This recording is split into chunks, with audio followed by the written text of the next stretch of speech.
Good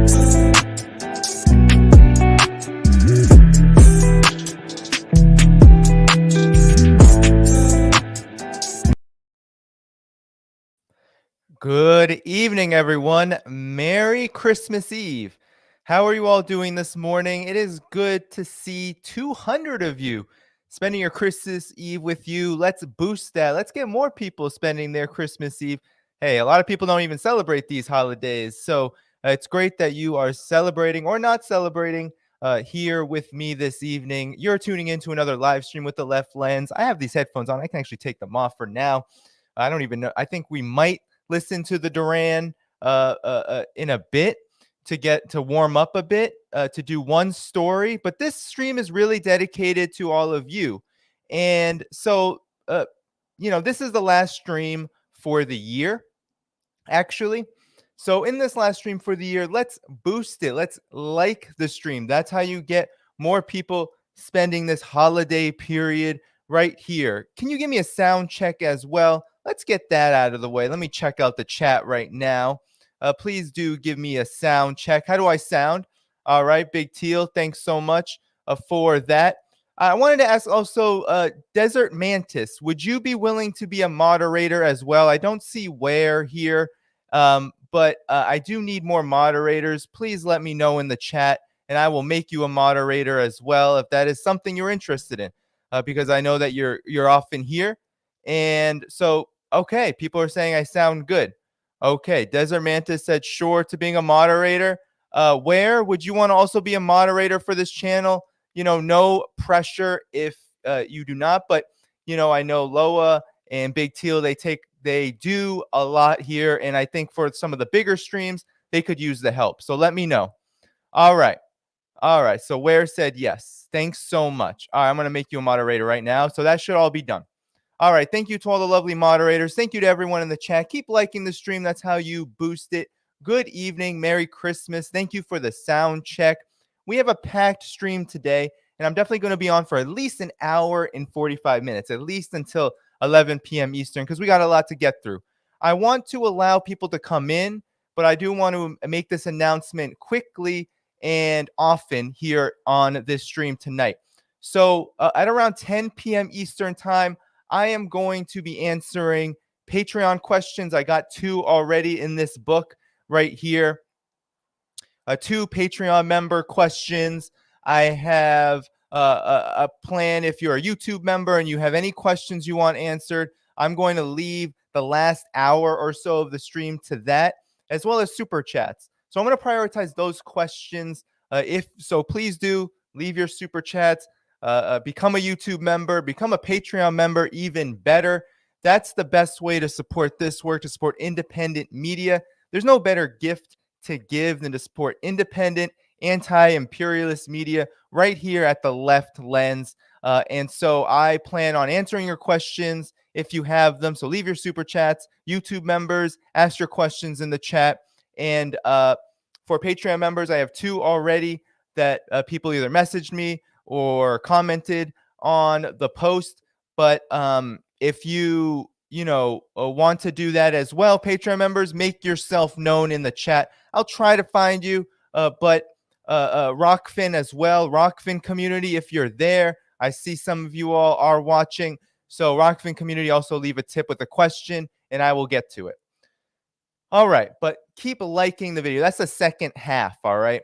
And then, of course, I will also try to answer some of these my own questions that some of my haters have asked me. So if I don't get a lot of super chats or anything like that, I have a few things that I would like to address as well toward the end of the stream, all right? So toward the last hour, that's how I plan to spend the time. But let's get into a story, okay? A story or two, but really probably just one story. I thought that this was important. There have been a series of meetings, right, that Russia has been involved in. You had Dmitry Medvedev, head of the Security Council in Russia, meet with Xi Jinping. You also had a flurry of press conferences and meetings between top-level Russian defense officials, foreign ministry officials, Belarus and Russian officials met as well. And a lot has been going on. So I wanted to go over what I think, because we had Scott Ritter on yesterday, December 23rd, with Dan Kovalik, and I got to a good understanding of what they thought of what's been going on. But we didn't focus so much on this process happening with Russia, with how they are actually moving now step by step into what I think is a long war with NATO. And so, with all of that said, I want to go over a quick about 10 minutes of a recent Duran video. So the folks at the Duran did a video reviewing, okay, they reviewed all of what's been going on with Russia's defense planning, what they're planning as the next phase of this conflict, and what it means. And so Alexander Mercouris over at the Duran is going to describe this. And so I want to play this for you just to warm up, just to get started here. I want to play this and then comment on it, because I think it's very important, and it points to something I want to definitely get to after they finish up here. I'm going to play about a little under 10 minutes here, and I'm going to stop it for comments as well. So keep liking the video. You know what to do. Like the video, subscribe to this channel, keep boosting it. All right, here we go. The pace of decision making in Moscow here has been intense. So we had on the 21st of December, we had first a Security Council meeting. This is the top political leadership of Russia. Then we had this colossal meeting of the board or collegium of the Russian Ministry of Defense. That's the entire Russian military leadership. 15,000 people apparently were involved at various levels. We had reports from Putin. We've had reports from the defense minister, Sergei Shoigu. The following day, we had a report from the chief of the Russian General Staff, Valery Gerasimov. He briefed foreign military attaches in Moscow. And we've had another press conference from Putin. And you can put this all together, and a number of things come across. Putin says, again, he said this now several times, that the West's objective is to destroy Russia, to dismember it, that Russia, therefore, is in a state of confrontation with the West. This is going to be an enduring and long-lasting one. And the Russians, therefore, have been pushed into a position where they have no choice but to remilitarize. So essentially, I mean, I agree with this assessment. Russia has been remilitarizing, and it's for this exact reason. So you always hear in the Western media that the Russians, right? These big bad Russians, they're just in this Ukraine fight just because this is an unprovoked invasion. They are invading Ukraine. There's no reason for any of this. Their whole their militarization, everything they're doing militarily, is just aggressive and it's offensive. Well, the fact of the matter is, and I think Alexander's exactly right, that Russia is not preparing for a battle in Ukraine. Russia is preparing for a long war with NATO. This is becoming so much more clear as time goes by. But arguably, this was the case from the very beginning, because immediately, right, when Russia decided to wage a special military operation, you had NATO become full circle involved in this conflict. It had already been involved training Ukrainian military personnel, funneling weapons even before the conflict began. But once it did, NATO increased and escalated that support. And so it's been quite obvious, and you've heard Sergei Shoigu, who's the top military brass in Russia. You've heard Sergei Lavrov say this, the foreign minister, that this is a war with NATO, essentially. This is not just a military operation in Ukraine against Ukraine, but Ukraine is really just serving as a proxy for NATO. And so Russia, yes, is remilitarizing for these purposes that Russia now actually has, unlike after the fall of the Soviet Union, where it was thought that Russia was just some now dismembered puppet of the West. That's no longer the reality on the ground. The reality is that the West, through its major military bloc, NATO, and the United States being at the head of that bloc, they view Russia as something to dismember, as a country that they need to conduct regime change against. And this is going to be a military build-up on an enormous scale. Um, Another 500,000 men joining the Russian army, 10 motorized rifle divisions being created. This is, 3 are completely new, 7 will be developed out of brigades. There's going to be more emphasis on strategic weapons, more emphasis on the Air Force, but the priority is now going to be the ground forces. As I said, 10 motorized infantry divisions, 2 new military districts in Moscow and in the Leningrad region. That's the area that surrounds St. Petersburg. A new army corps to be created opposite Finland in Karelia. Um, uh, I'm sorry, the beefing up of Russian tank divisions and tank forces, and this wasn't fully spelled out. A massive expansion of the Russian army, 2 more air assault divisions. Now, the Soviet Union had 7 paratroop divisions. Russia is now going to have 6, but supplementing those 6 paratroop divisions, there's going to be all kinds of independent air mobile brigades and all that kind of thing. So ultimately, Russia's airborne forces will probably outnumber those which the Soviet Union deployed. And 5 naval infantry divisions replacing naval infantry brigades. And the other thing was an enormous increase in Russian military production. And Putin is talking about the fact that military production increased very significantly in 2022, but that it's going to increase by orders of magnitude in 2023 and beyond. So, does this sound like a country, Russia, that is struggling to uh, to fight this military operation, this conflict in Ukraine militarily? Because that's actually what we've been hearing of late.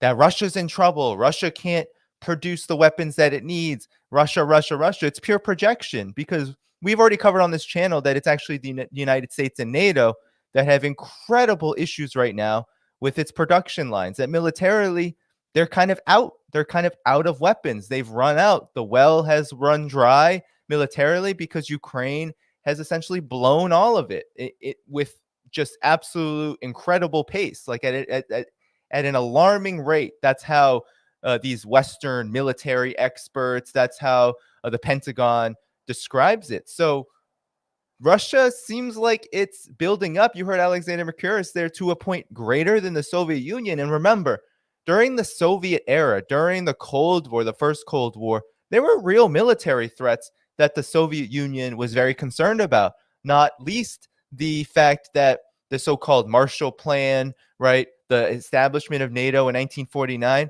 all of that was to build up a kind of European if you think about this so-called military alliance against the axis of evil during the War on Terror, think about the Cold War as being one big effort by the United States to try to mobilize anything and anyone that it could, any nation that it could, any force that it could, to dismember the Soviet Union. So the Soviet Union had a lot of reasons to be concerned. That's why there was a massive arms race. Reagan helped both try to establish the disarmament of the entire situation, because for a lot of selfish reasons, but also escalated it in other ways as modern technology grew. So you had this thread throughout the Cold War era of the United States jockeying with the Soviet Union over arms, because the Soviet Union actually did have real threats. The Soviet Union is often portrayed kind of like China is now, kind of like Russia is now. You have a lot of liberals out there who think Russia is the Soviet Union now, and you have a lot of people thinking China is just like the Soviet Union was, or is just like Maoist China, or however people want to portray it. But what the image that gets conjured is just this rabidly aggressive country trying to spread its communist tentacles everywhere. And the reality is that the Soviet Union really didn't fight many. It didn't, other than Afghanistan, where it was again provoked into, it was really provoked.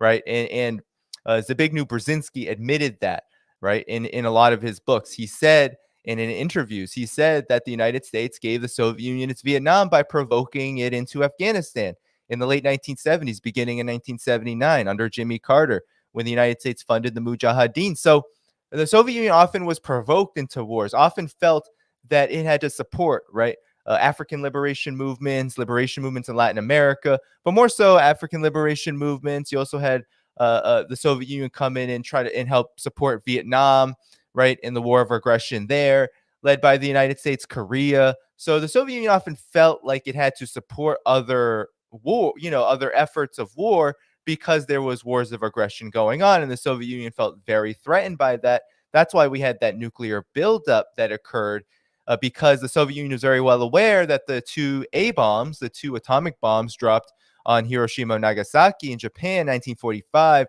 were actually meant to show the Soviet Union what the United States could do militarily, because the United States was already thinking about the next war. It was already thinking about the Soviet Union. So I just want to add that context there, because now what Alexander is saying is there's a remilitarization to a scale beyond the Soviet Union, which seems almost unheard of, given that you would think we were in a different political situation. But actually, what we're finding is even though Russia is technically smaller, it's not the Soviet Union anymore, doesn't really have that same character that it had then.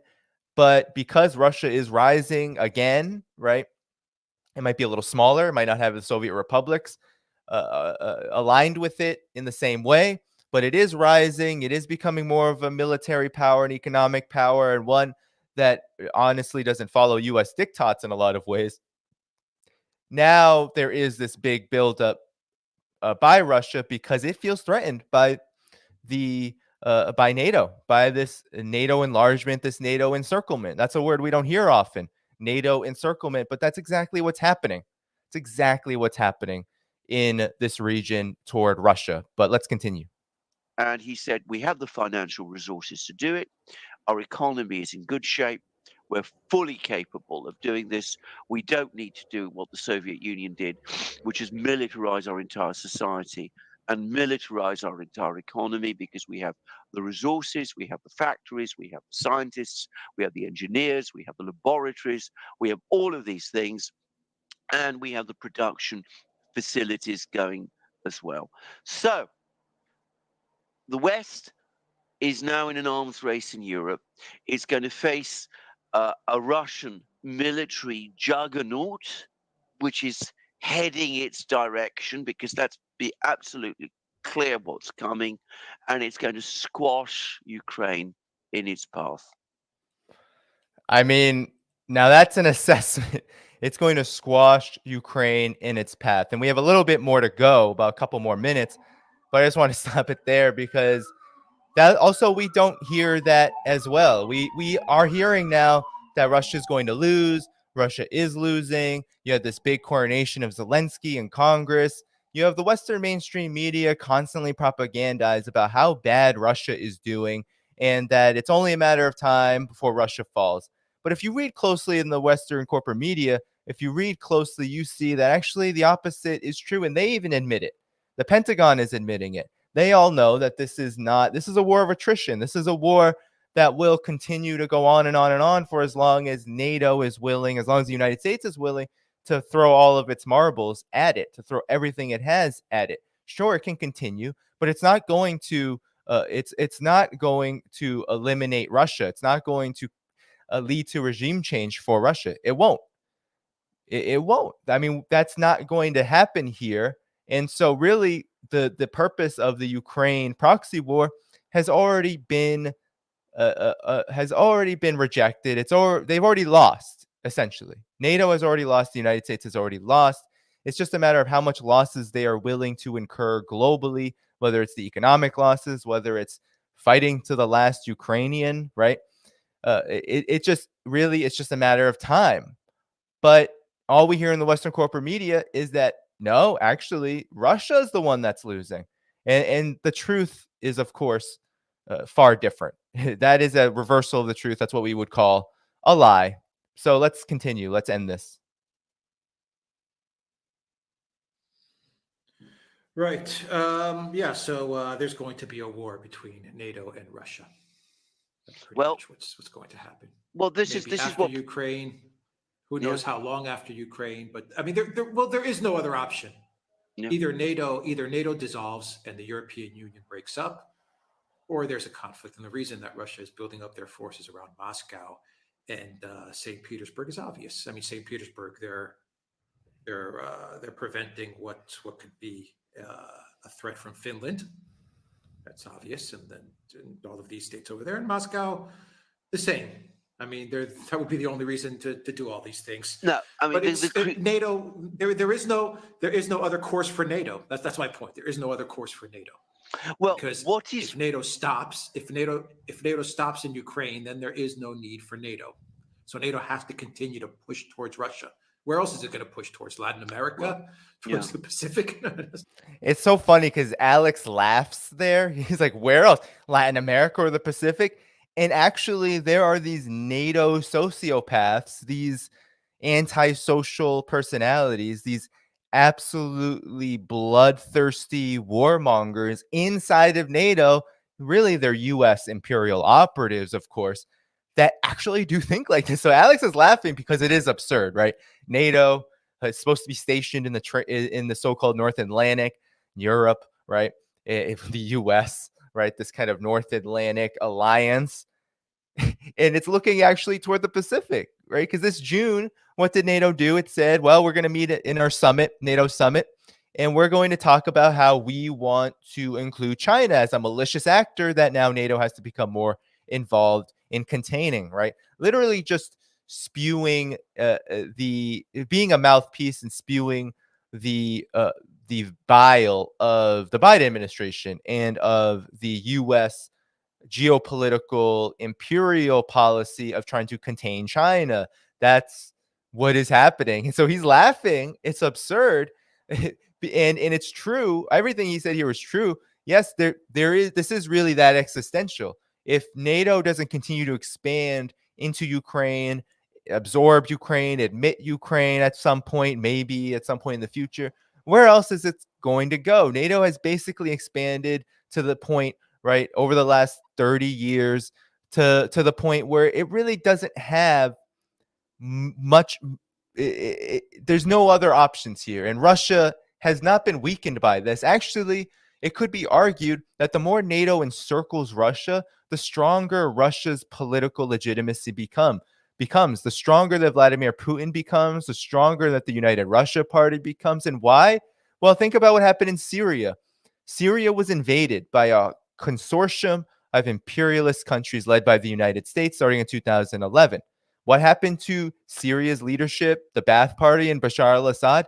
They became stronger. Why? Well, now they were defending themselves against a foreign invader, against an imperialist invader. Actually, not just one imperialist invader, but all of NATO and all of their proxies, and you had all these armed groups, Al-Qaeda affiliates funded and backed by NATO, by these Arab proxies, by these monarchies, right? You had that happening. Israel was also involved, as they always are. So actually, the Ba'ath Party got stronger because people in Syria united around it, no matter what their differences were. Most people in Syria said, well, we got to go behind our government because our government is the only force strong enough to preserve our sovereignty. And I believe that's what has been happening in Russia to a much larger scale because Russia is a bigger country than Syria just in terms of its economic and military and political influence. So let's continue because Alexander's going to say something that I want to close the segment on and analyze more because it's something that I've been arguing for many years now. So here we go. Push towards Well, Russia. That's it. well, there is a more practical problem, which is perhaps the one that really is going to worry the Pentagon, especially, which is that we have a overcommitments crisis. Now, I've been reading articles. There was an article, very interesting article in the Guardian, which I shared with you, which said, we can only send one Patriot missile battery to Ukraine, and we got to worry about, the Ukrainians mustn't use too many Patriot missiles because we don't have enough. We're already short of these things. We don't have enough weapons. to confront China and to confront Iran. We're too thinly stretched in too many places. And you're hearing this all the time from source after source after source. Now, they've been able to keep things together up to now because, well, the Russians scaled down their military to a huge extent after the end of the Cold War. With the Russian military now building up again, and as I said, moving through Ukraine ever closer now to the old Soviet borders, because be very clear, it's clear to me that that is what is going to happen, and they're going to integrate Ukraine's current resources into their own. I mean, 3 of these divisions are going to be based in Zaporozhye and Kherson region, which, bear in mind, the Russians are already talking about now, well, regard already now as part of their own country. Well, with all of this, what does NATO do? Because they're facing this military juggernaut coming at them from the east, which they provoked into existence by pushing NATO eastwards all the time. And of course, they have this massive Chinese buildup now in the Pacific, which is gearing up and getting stronger all the time. Now, before the Ukraine conflict began, I did a number of programs on my channel talking about this commitments crisis that NATO has and the US has, and it's just got massively worse. So what do they do? Do they do what you said? Go for broke. Try and take on the Russians fast before this Russian build-up is completed. That was what happened to a great extent at the start of the First World War. The Russians, in the period just before the First World War, started a major rearmament and military build-up program because they began to perceive the threat from Germany. By 1920, they would have been superior in pretty much every military element to Germany. So the Germans panicked, and instead of seeking peace with the Russians, they rushed into war with the Russians instead in 1914. It's partly my take, but it's one that a lot of academic historians have. That's what started the First World War, German panic about the growth of Russian military power. Do we do the same? After all, that ended in disaster for the Germans. And of course, today we have nuclear weapons thrown in. Or do we seek peace? I mean, the choice is ours. You ask me whether people in Washington are able to seek peace. I don't know. I mean, I don't see any sign of it at the moment. But that is the dilemma we're going to be facing in the West before very long. So that's the end of the segment I wanted to play. One thing I will clarify, though, is here's my analysis of that, because I agree with Alexander Mikuris wholeheartedly. The empire is outstretched, and the United States and NATO, I'll just think of them interchangeably, because NATO is really the United States. NATO is just an expression, an extension of U.S. imperial power. It's just one way that it can build up and pursue its strategy, right? That's what NATO is. But this is something I've been talking about for years, and I think that we need to broaden out what it means for the United States to be outstretched as an empire. Because militarily, this is definitely a big problem for the US. And so you all know, we covered it here on this show. What's the new military budget? $858 billion. That's about to be passed. If it wasn't already, Joe Biden's going to sign it very soon. And it's going to contain, $45 billion more dollars in military aid to Ukraine after the whole Zelensky visit. And much of this is going to this military theater, this military encirclement campaign toward Russia and China, right? A lot of the money goes there. Many people don't know that actually the Indo-Pacific Command is the largest command center of the U.S. military, and it actually contains something upward of 50% of all of the U.S.'s military assets and 60% of all of its naval assets. So you're talking about, just in this campaign against China alone, you have much of the military geared toward that, much of the US's military power geared in that direction. And then we're not even including, right, CENTCOM, and the US is still overbloated and oversized, while a lot of it is outsourced privately, and a lot of it is now in the hands of special military operations. Special operations, right? Special ops, that kind of thing, JSOC.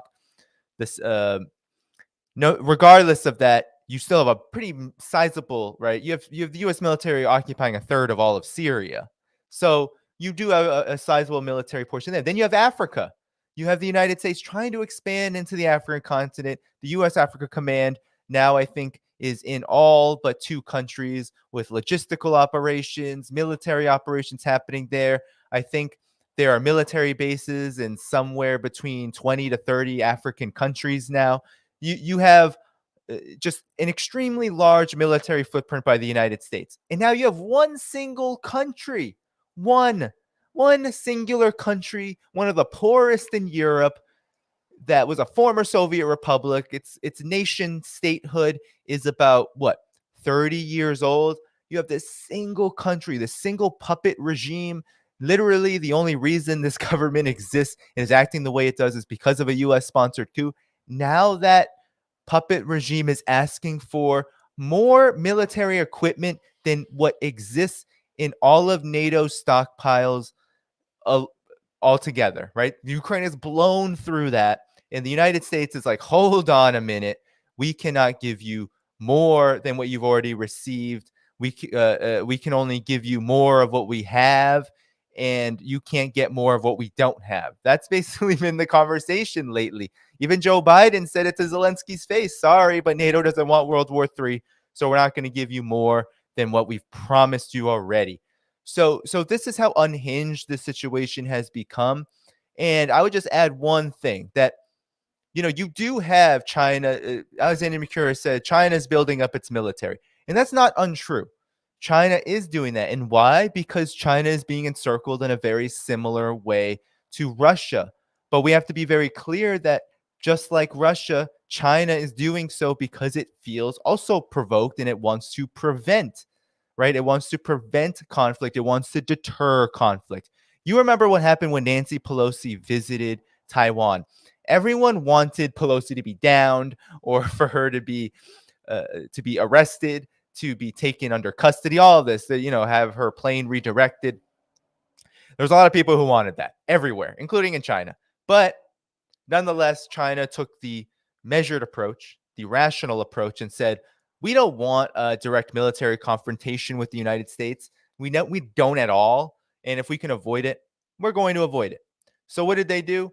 They didn't do anything during the day of the visit. And then 48 hours later, they were surrounding Taiwan at 5 points and doing live fire drills, and basically showing that they can surround Taiwan at any given moment if there's some kind of independence coup that was attempted to try to destabilize the one China principle. So China, just with Taiwan alone, has a lot of reasons to militarize, because you have 18 to $20 billion on backlog to Taiwan, and you have billions upon billions committed, almost every presidential administration, to Taiwan, which is legally recognized internationally and between the United States and China, and most countries in China, as part of China. And that's just one part of this. Not even to talk about, Japan has increased its military budget by a factor of 2, and that's all because of China. And it's not even just that. South Korea. Japan has more military bases in the Asia Pacific, U.S. military bases, than any other country. And then I just talked to you about how just absolutely invested the United States is in militarizing that region. And a lot of these naval destroyers, what are they packing? They're packing nuclear weapons. That's what they're doing. There's nuclear warheads on these naval destroyers, the USS Reagan, etc. They do have that capability. So China says, we need nuclear weapons. We need a modernized military. And this has been the case for quite some time, especially, though, in the last decade. Since the pivot to Asia, China has put an emphasis on militarizing. So this is a U.S. instigated problem. It is facilitated by the United States, by NATO. And now the contradiction is turning on its head because, well, military production costs money. And the more you privatize the military, the more you say, well, private contractors, right? This was a huge phenomenon starting, during the austerity period, Reagan, and then you had Clinton do a lot of this as well. Say intelligence services, military capacity and capabilities. We're going to give that to Raytheon. We're going to give that to Blackwater. We're going to give that just away. They can make their money. We'll give them government contracts, and we're going to downsize the regular military. And what that has produced is a production model based on super profits and not necessarily for fighting giant wars, right? These major confrontations with Russia and with China. It just wasn't built like that. The military state, the US military state, is good at destroying small countries, occupying smaller regions, spreading far and wide. But the minute that it actually has to fight a conflict with a foe, a so-called military foe with capabilities, even if they're not where the U.S. are, they're close. And in some areas, they've been surpassed. When that happens, well, now they're outstretched. I mean, that's the reality situation militarily. But this goes beyond military, right? Because it's all connected. And that's the point I want to close with in this segment, is that the military situation, this empire, I would call empire in decline, huge, right? Paper tiger.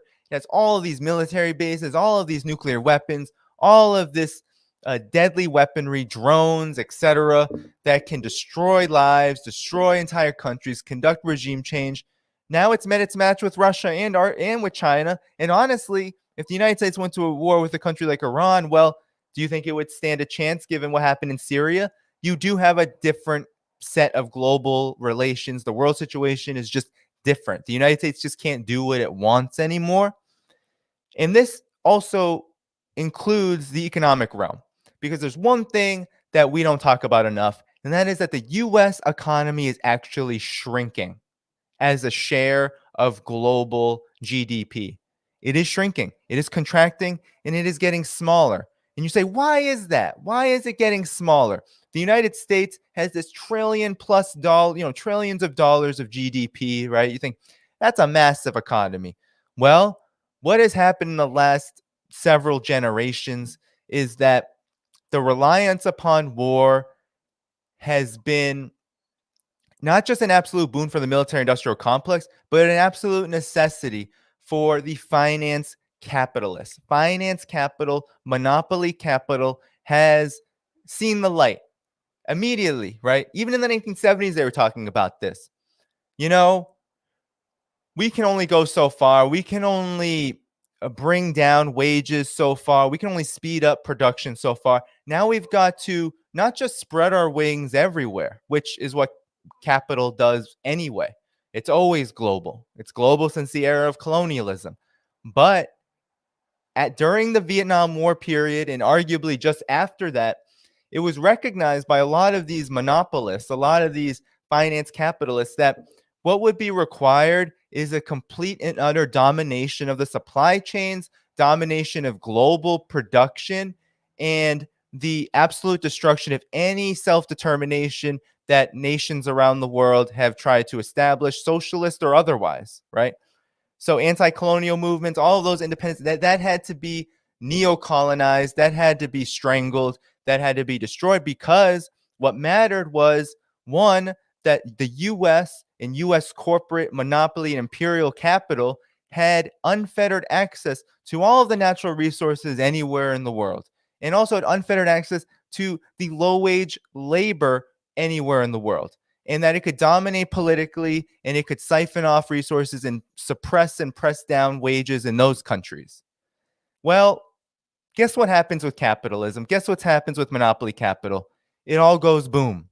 And as it goes boom, more and more and more, I should say busts, because there's the boom bust cycle. People might get confused. So as it busts more and more and more, as it collapses more and more and more, what happens is that now this predatory finance capitalist class is saying we need to pour money into finance. We need to privatize more. We need to own more. And that means we need to depress more. We need to make sure that the standard of living continues to decline everywhere. We need to gobble up everything because we know that another crisis is just around the corner. And guess what?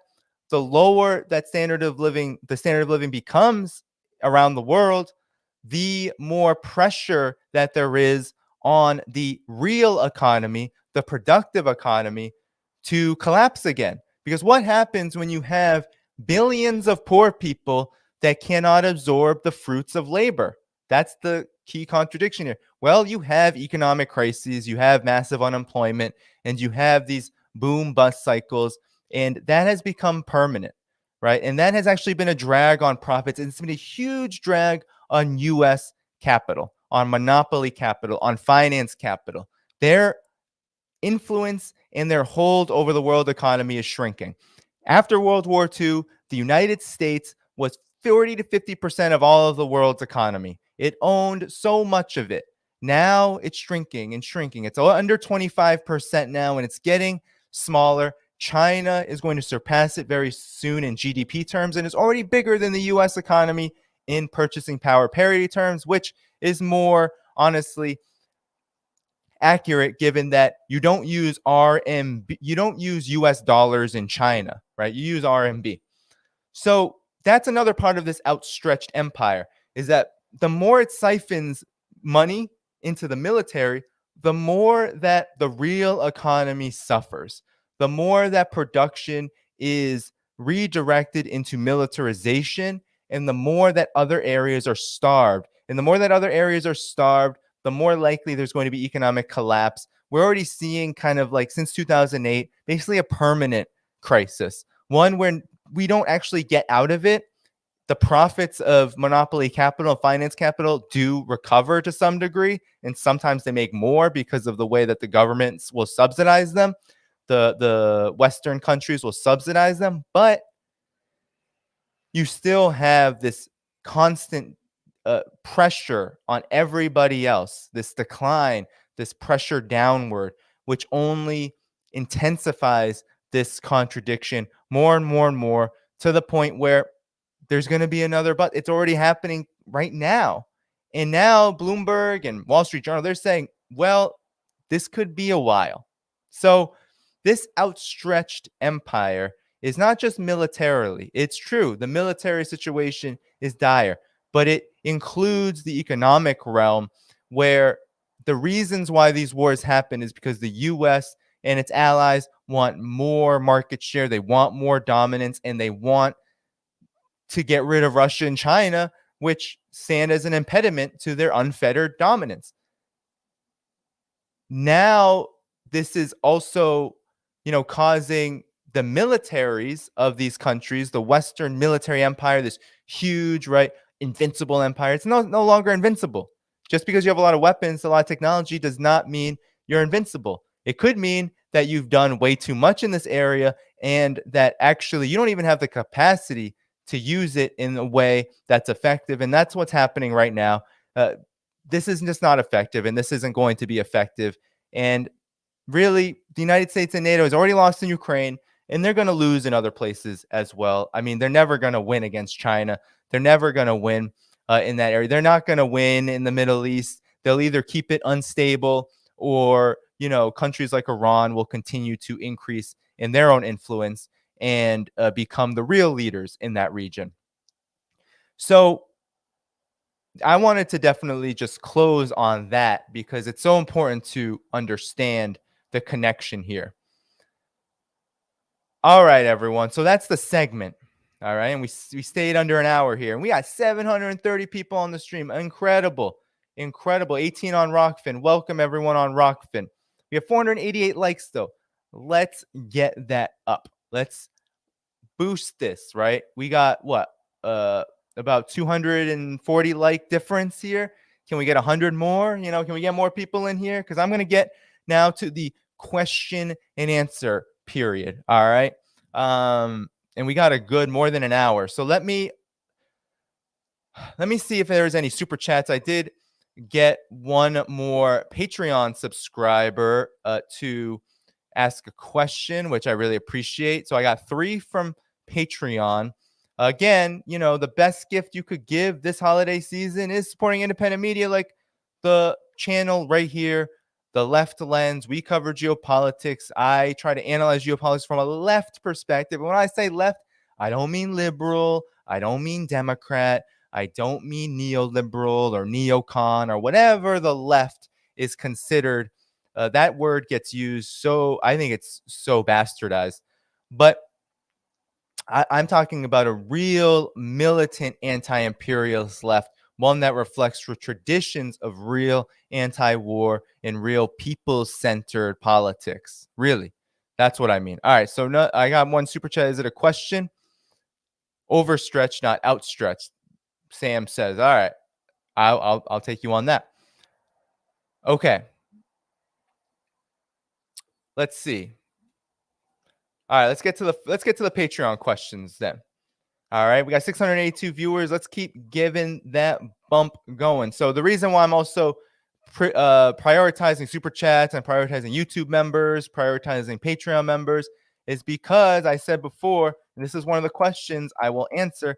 My wife is going on strike soon at the nurses union that she works at. They just voted for that. Over 90%, I think 99% of all nurses voted affirmative. So they are going to go on strike, and they don't have a strike fund. I don't know what they're going to do. And so it could be a little bit that we're just, you know, that income is extremely helpful to us. So anything that you all can do during this holiday season to help us make up that shortfall. Somebody had a great idea of doing maybe like a strike fund stream. Definitely something I'm willing to engage with once I know more about the dates and how it's all going to look. But that's why I am plugging even more than usual. I know it's the holidays and everyone's asking you for something, but subscribing on Patreon, there's annual memberships there. There's annual memberships. I don't know about here on YouTube. It's $5 a month. You can join on YouTube, Substack. You got annual memberships there. And of course, you know, there are other options in the description below. So the first question I will answer is from Daniel Drezanovich. He asks, why is your wife going on strike? Well, the nurses union here in New York City, in the private sector, it's where she works. So her hospital and the rest of the hospitals here in the private sector. So that's the unfortunate thing about the United States is that private sector unions and public sector unions operate on different laws and labor laws. Like there's different laws governing what they can do, how they can strike, how they can fight. Anyway, so she's in the private sector, which I honestly is more favorable when it comes to labor activity. And the hospital organization is proposing healthcare cuts. They're not only proposing healthcare cuts, but they're not moving or budging on safe staffing questions, which is a huge issue. The understaffing that happens in hospitals, especially in nursing, is criminal. These nursing corporations literally will let patients die in the hospitals, will underserve people intentionally so they don't have to pay nurses because they don't want to pay the wages that nurses have demanded. And also one of the things that they're not getting as well are pay increases that they had in mind. And so for all those reasons, that's why she is going on strike. It's not just her. I don't even know how big. It's a lot of nurses. I would say it's thousands of nurses will be going on strike. And then I think the public sector is also going to be their contract is expiring, so it could also be them as well. But nonetheless, that was voted on last week early and midweek, I think last week. And yeah, well, stay tuned for what happens, but it's likely going to happen. I don't think that they're going to cave. I don't think that the hospital organization is going to cave. So there you go. That's what's happening. You know, again, this is just another symptom of a bankrupt system owned and controlled by greedy profiteers, healthcare profiteers, war profiteers. There's nothing worse, right? Prison profiteers. In the United States, because of the financialized character of the economy, you literally have the most parasitic forces controlling everything. And these healthcare corporations, these monstrous hospital corporations, insurance companies, pharmaceutical companies, they will take everything from us. This is not, we're not bargaining with the old factories of the 20th century, right? These maybe they're smaller, maybe they haven't monopolized yet. Honestly, when Fordism started, that's when the big monopolization started happening in the US right after the Civil War into the early 20th century, when there started to be much more automation and speeding up of production. And, the big Ford Corporation and these corporations started to get huge. But nonetheless, you're not even dealing with that anymore, right? You're not dealing with that kind of nascent development where workers can organize on an industrial level. Now, because of the financialization of the economy, you have mainly service sector workers, mainly professionals. You have this big, huge labor divide between the lowest wage service workers, right? Super exploited. You also have agricultural workers. You have some factory workers in the South. You do still have some industry in the South, but incredibly super exploited. The conditions are very similar, if not worse, than anything you could imagine, even in some service sector jobs. Then you have the professions, right? You have nursing and those kind of professions, which are also facing a lot of downward pressure in this era of inflation and this era of nonstop crisis. So that's why it's happening. It's happening all over the country. It's happening in the UK right now. There's lots of nurses striking, conditions for nurses in the UK under the NHS, right? We defend universal health care, but the way that austerity has bled the healthcare system dry there too has had an intense impact on the conditions of nurses. I mean, Carlos Martinez was telling me that, yeah, there are a lot of nurses who don't even make like 30,000, 40,000 euro, or, well, not euro anymore, 30, 40,000 pounds per year. How can anyone live off of that? I mean, that's roughly around what the US dollar term. These are professionals who are trying to live and raise families, and that's not even livable, right? That's not livable in any stretch of the imagination. But what austerity does, this is also part of this whole outstretched empire phase that we're in, is that what austerity does is it lowers expectations and tells people that you've got to eat it. That, oh yeah, look, there's an Uber driver making 5 cents an hour, right? After accounting for all of the costs to repairing their car and all that externalities that they put onto the worker in these gig economy jobs. Oh, well, you can do Uber, you can do retail, you can go into the service sector, make minimum wage. So don't complain. That's what austerity does, is it completely and utterly attempts through economic means, economic warfare, to undo any kind of solidarity. And so, she's going on strike, and hopefully they can win, because that would be great. That would be huge. And, my wife hopes, she's like me. She's been in labor also for a lot longer than I have. She used to be a labor organizer, and she really hopes that there will be a citywide, a nationwide strike. She really wants to see something like a general strike be built up toward. And so she's actually hoping that they don't cave, that they don't just give the nurses what they want, because she wants to see the nurses union become a force that can lead a more national labor movement that counters the reactionary trend, the corrupt trend in labor leadership, which says, oh, well, we just fight in our own shops and who cares about anyone else. She wants to see that end so badly. I mean, I do too, but she definitely is hoping that will end very, very, very soon. So I want to get to the next question, and that is from, I'll say, Malva K, from a Patreon subscriber. Both of these folks are very loyal and very generous Patreon subscribers, so I want to thank both of them. And they wanted to ask me about resources about this Neo-Nazi problem in Ukraine. They sent me sort of a little narrative that they have someone that they really, want to convince, that's an, expatriate from the region. They want to convince, that's all I'll say about it. I don't want to read the whole message, but basically they want for me to go over that situation in Ukraine, its history with Neo-Nazis, with Nazis in general, they want resources. And so I'm going to try to do that both briefly because this is important.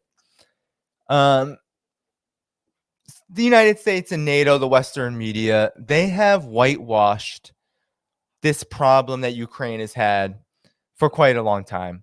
Now, you can easily, in the mainstream media, find all sorts of articles. I'm going to pull up the meme that shows all of these titles. The Western corporate media used to acknowledge this problem. They used to acknowledge this problem. So here you have the Western corporate media before and after February 2022, before and after the special military operation. So here you have before. Look at all these article titles, right? The Times of Israel, Haaretz, which is both Israeli. You have BBC on here. You have Bellingcat. Yes, it's still okay to call Ukraine C-14 Neo-Nazi, right? So you have a lot of these. Bellingcat is basically a NATO organization. It's a shady neocon think tank. BBC, Ukraine underplays role of far right in conflict. So you have these Western corporate media sources talking about it. German TV shows Nazi symbols on helmets of Ukraine soldiers. So this isn't new. This is before February 2022. And I just wanted to pull that up, and I sent it to the Patreon subscriber by a message because they can look up those titles and see that and show their contact that indeed this has been a problem for quite a long time. And the Western corporate media used to admit it, that after the coup, honestly, during the coup and after the coup, these forces exploded in prominence. Of course, this has history. Ukraine on Fire by Oliver Stone does a really good job of going over this history. You had collaborators with the Nazis in Germany, in Ukraine. You had the Banderites. You had the Organization of Ukrainian Nationalists. You did have these organizations that committed war crimes and helped the Nazis in Germany conduct massacres of communists, of Jews, of gays, of people, of queer people. You had that happen. They did that. That's what they did. That's what Bandera's movement was all about. It was a far right nationalist Nazi movement. And the coup regime that the United States sponsored and supported were Banderites. A lot of them were. And so they rose to prominence. You had Azov, right, which is the most notorious of them, really gain a prominent role to the point where basically all of the battle at Mariupol, that early important battle that Russia won in the special military operation, it was basically run by Azov. These forces were running basically that city and terrorizing the people in Donbass. That's what they were doing. They were using NATO weapons to do that. They were using U.S. weapons to do that. That's what's been happening over and over and over again. So there are a couple of resources I'll share with you. One from Multipolarista, which you can read on your own, but I will put it up here. You say NATO is arming and training Nazis in Ukraine as U.S. floods Russia's neighbor with weapons. This was back in March of 2022. And Ben Norton goes over the record, right? All of the money that was flooded in early on to the Ukraine conflict, which of course became Russia's special military operation, right? All of these anti-tank weapons, thousands upon thousands of weapons. And, he goes over quite explicitly, right, what Azov is, a fascist gang. It was very much the muscle of the 2014 coup. And this article is very good because it goes over the symbolism here you see, which is a lot of this is Azov symbolism, and you can see that there are parallels, that they draw inspiration. In 2019, Democratic New York Representative Max Rose and 39 Congress members wrote a letter to the State Department asking it to label Azov as a terrorist organization. So even the United States government has acknowledged that this organization is problematic politically at some point. And he goes over how they've trained. There are pictures of this, U.S. officials UK officials, military officials, Germany, France, Poland, Canada, they're all supporting these groups. So do read this article. I'll put it in the chat. But, I wanted to help. I've also sent it to the Patreon subscriber.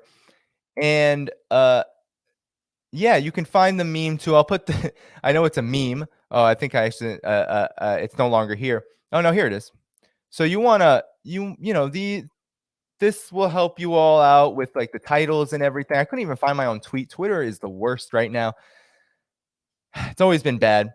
And then of course, Brian Berletic over at the New Atlas, friend of the show, he has a great video on how the West is whitewashing extremism in Ukraine, meaning the NAZI problem in Ukraine, and he uses a lot of mainstream resources as well. Where is that? I definitely had it up here, and now it's gone. Let's see. Okay, yeah, now it's gone. So, go to the New Atlas. I can put that up as well. Make sure that you catch that video because that's another video that shows this exact problem now, right? He's talking about it now because this hasn't ended. There's still all of this. Well, it's a conspiracy. Well, it's not true. Blah blah blah. Well, it's overblown. No, it's not overblown. The problem is that there's a difference between the numbers being right hundreds of thousands in the military. No one's saying that. But you have to remember that military campaigns are not necessarily measured politically by who is fighting them. If that were the case, we would say all U.S. military personnel, people who volunteer, right, from the lowest level ranking officer to the highest, they're all the same. No, the leadership is what matters. So we know that the leadership of the U.S. military has a fascistic, imperialistic mentality that the neocons, especially within the Pentagon and the State Department and in all of the biggest, intelligence agencies, that they have a certain mentality that they're trying to make into reality because they have class interests that they're trying to achieve. So we know that we're not going to go to the lowest ranking officer, right? The poor person who's just trying to eat and say, yeah, that person is just like them. But at the same time, when it comes to a place like Ukraine, you have to understand that the leadership being rooted in this far right NAZI coup regime, the leadership has organized these fascist gangs to fight its war against the Donbass. You have to recognize that. That's true. There's facts behind it. The Western corporate media from Al Jazeera to, that's Qatari, but honestly, it parrots a lot of the lines of the Western corporate media, BBC, right? The Guardian. You can find it. And all of them say that this was a problem, at least, all the way up until 2019, 2020. And then, of course, right, the COVID and all that in China kind of took up a lot of the news. But then 2022, 2021, 22, build up in Ukraine. And then the special military operation launched this whitewashing campaign into motion. And that's what we've had ever since. And so this isn't to say that we should just be calling the whole Ukrainian military just one big NAZI force. No, but we have to understand that the government that is leading this military campaign is indeed, if not NAZI itself, it is collaborating, it is emboldening, it is empowering, it is allowing weapons both on the market and the black market to end up in the hands of these forces so they can have more political power. But guess what Russia's doing? Russia's steamrolling them with the help of their Donbass comrades in arms. So that's the good news of the situation. The bad news is that this whitewashing campaign is going to continue because these forces make up a lot of the forces that are willing to do this kind of fighting, especially in mid-economic turmoil, which, as I've covered on this channel, is incredibly dire right now. And Ukraine's situation isn't going to get better in that regard either because, well, a proxy war with a country like Ukraine, which is already economically depleted and poor already, is only going to suffer more and more. The more that Russia pursues what it sees as its objective, demilitarization, denazification, right? To be able to do those two things, you're going to have to target Ukraine's military infrastructure. And that's also going to be a big hit for all of Ukraine because, well, this is all connected. They're fighting on, that territory. They are. And so that's what's going on. And, those are just some resources. There's plenty more, but unfortunately, I didn't have all the time. That question came in a little late, but I can work with them privately to find more if they need it. But I just wanted to go over that situation because it's one of these things where the United States, wherever it goes, wherever militarily it decides to extend into whatever foreign policy it's pursuing, never believe that the United States is supporting actual democracy forces, pro-democracy forces, freedom fighters.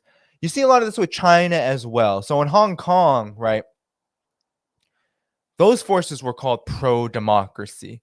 Then you look at their resume and you find out that a lot of the leadership of these so-called protesters who were leading violent riots, assaulting janitors, terrorizing young women, terrorizing anyone who supported Beijing or they believed to support Beijing, basically anyone who opposed their violence and their destruction in the streets.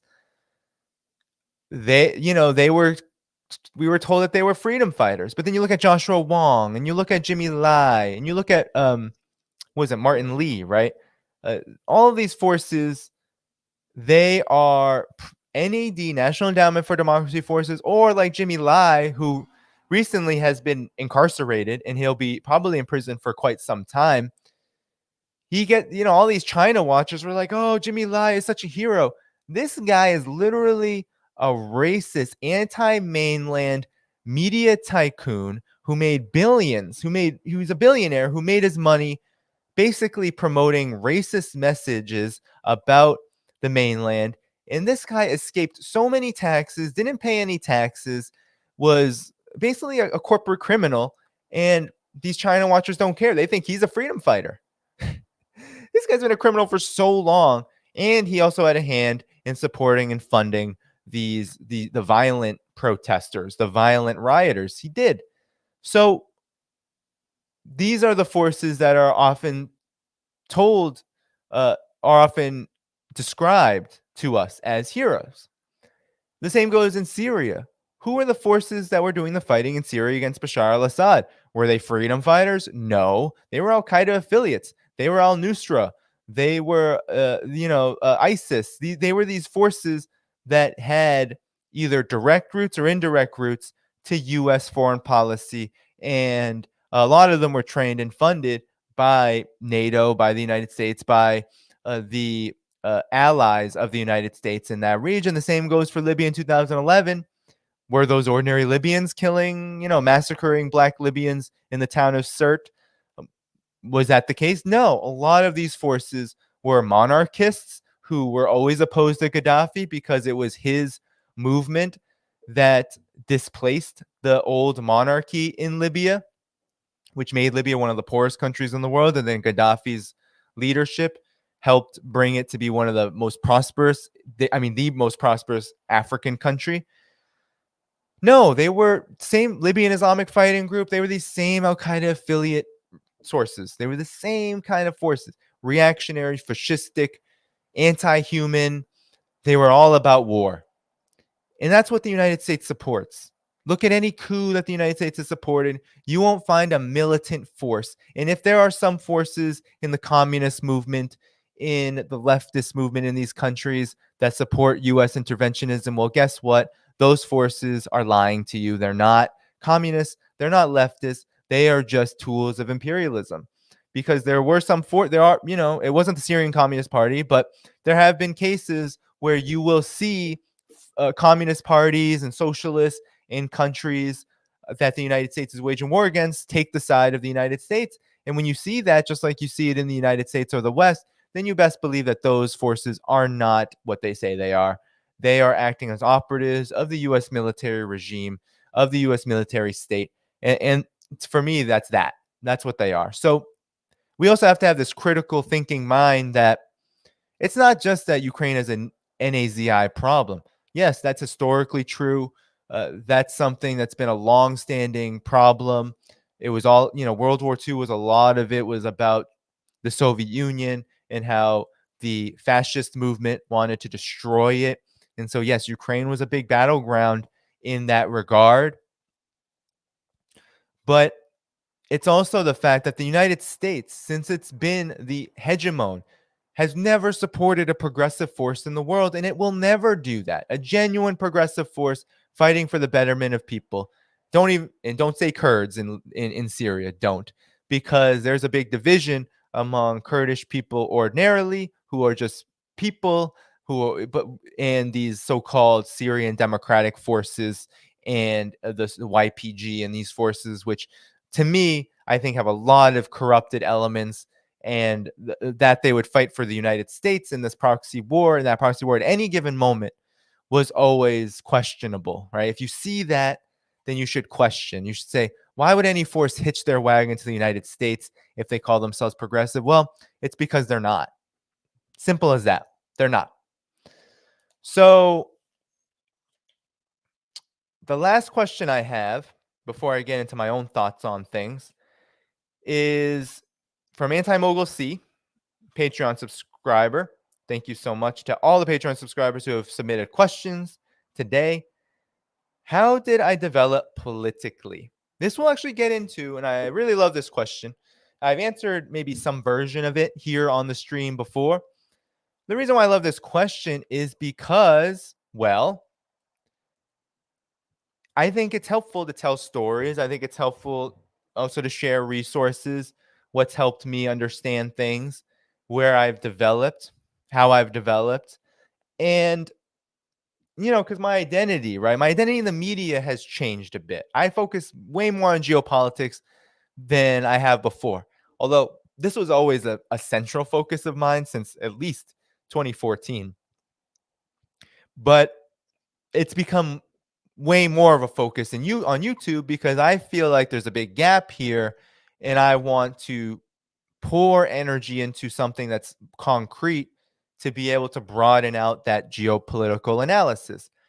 And there's a lot of people doing geopolitics, but because there's a lot of detail that needs to go into it for a lot of these folks, I feel like I can help fill in with some of the more analytical, how do you understand the situation from a political point of view, from a point of view of what are the forces at play, what's happening here, what are the objectives, what are the interests involved, what's actually happening there. So I think this is a great question because I have also just gone through changes in the last year alone. And I'll just begin by saying, how did I develop politically? And I think, for a lot of people who consume media online, right, in this online, whether it's YouTube or Rockfin or anywhere else, there's a lot of, it's a lot of like listening to people talk. And I think I wouldn't feel as effective, or I wouldn't feel like what I'm doing is as meaningful if I hadn't had a lot of different life experiences that I've been able to synthesize and understand about myself, and then do the study and do the rigorous study to be able to put together the analysis from a point of view of understanding the personal as political, and how I've kind of come into, let's just say, this phase I'm in now, which is focusing a lot on geopolitics, focusing a lot of empire on things like Russia, China, etc. And I think that how I've come to develop politically is, yes, I do consider myself a socialist. I do consider myself a Marxist in a lot of ways. I do consider myself someone who's militant, right? Who you could say is a revolutionary, and I do identify as a leftist. But I would say that how I got there is not how I think a lot of people are getting there, and then how a lot of people are interpreting those terms, given the vile political situation we are in the United States and the collective West. And what I mean by that is, how I developed was, one, I was born into a country at war with against working people, at war with oppressed nationalities, oppressed peoples in this country. And then I learned through my experience of seeing that, experiencing that. I have my own family situation where, yes, my mother's family is from Vietnam. They have their own view of that situation that is different from mine, right? They anti-communist view, all of that. But they also were affected by Agent Orange. They also have struggled mightily here in the United States. And my father, before he died in 2017. He would talk to me about his experience in the military. He hated it, right? He was drafted during the Nixon era. It was after Tet Offensive, and he had to go to Vietnam. He was in Germany and other places, but he was also in Vietnam. And he would tell me about how it wasn't about waging an offensive at that time. Everyone who was sent there was just trying to come out alive, and how he despised the war and how he felt like it was a war that shouldn't have even been happening. And so just from that experience alone, from my parents, I already was kind of critical of war. But I grew up in a liberal place. I grew up in the Boston area. It was very milquetoast liberal. It was very Democratic Party liberal. I grew up in the city, and I had a working class parents. My mom had a hard time holding down a job, never really did. She worked in retail for a little bit. Very smart person, but she just, because of the capitalist system and also her own struggles internally, she just has not been able to. My father worked. He was a federal worker. He worked like shaking flowers and doing things like that. He was what was called an ag inspector, an agricultural inspector. He worked a lot, and he was part of a union, and he was like a FDR liberal. So yeah, that was the household I grew up. FDR liberal. My mom, she was more on the Republican side, very, very, very conservative on a lot of ways. And I also grew up in this liberal bastion. But one of the great things about growing up in this liberal city where everything is so-called progressive is if you are actually a working class person, it's really hollow because it doesn't really exist, right? This so-called everything is more free here. It's less racist. It's more progressive. People live better. It's actually not true. A lot of poverty, a lot of racism. I experienced it personally. I experienced it just witnessing other people. I've talked about this in my articles in my Ghost of Capitalism series on Substack, where you can get more of my personal narrative. So definitely check it out there. And I'm going to keep doing those. But, it was just something that didn't really match with reality. But I was young and impressionable, so I just went along with it, right? That's what kids do. You grow up in an environment, you just kind of go along with what exists. You rebel in some areas, but generally, in terms of worldview, you're not going to get out of the status quo. So then when I went to college, I was around a lot of rich kids in college, and I was like, this is not for me. And so it was at that time that I started to realize who I was in relation to them, how they were really the oppressors, the exploiters, the warmongers. This was like a training ground for them. I was like, this is like a training ground for people who are about to commit a lot of crimes against humanity, right? Whether directly or indirectly. And so after some experiences there, I started to study. I started to read, Huey Newton, who talked a lot about Vietnam, who talked a lot about China. The Black Panther Party went to China. I started to study the US-based labor movements. I started to study Marxism. I started to read Marx and read Lenin. I read a lot of Ho Chi Minh and his speeches. So you can look those. There's a great book called On Revolution that's on PDF on Google. Just Google On Revolution Ho Chi Minh. Download that. His speeches are incredible. I read a lot of Lenin, right? What is to be done? I read Imperialism, the Highest Stage of Capitalism. I started to read, I read State and Revolution, which I will recommend everyone should read State and Revolution by Vladimir Lenin. So, I was reading Karl Marx, German ideology, getting more into philosophy, how to think about things. But I was still embroiled in this life struggle, and that really shaped what I was studying.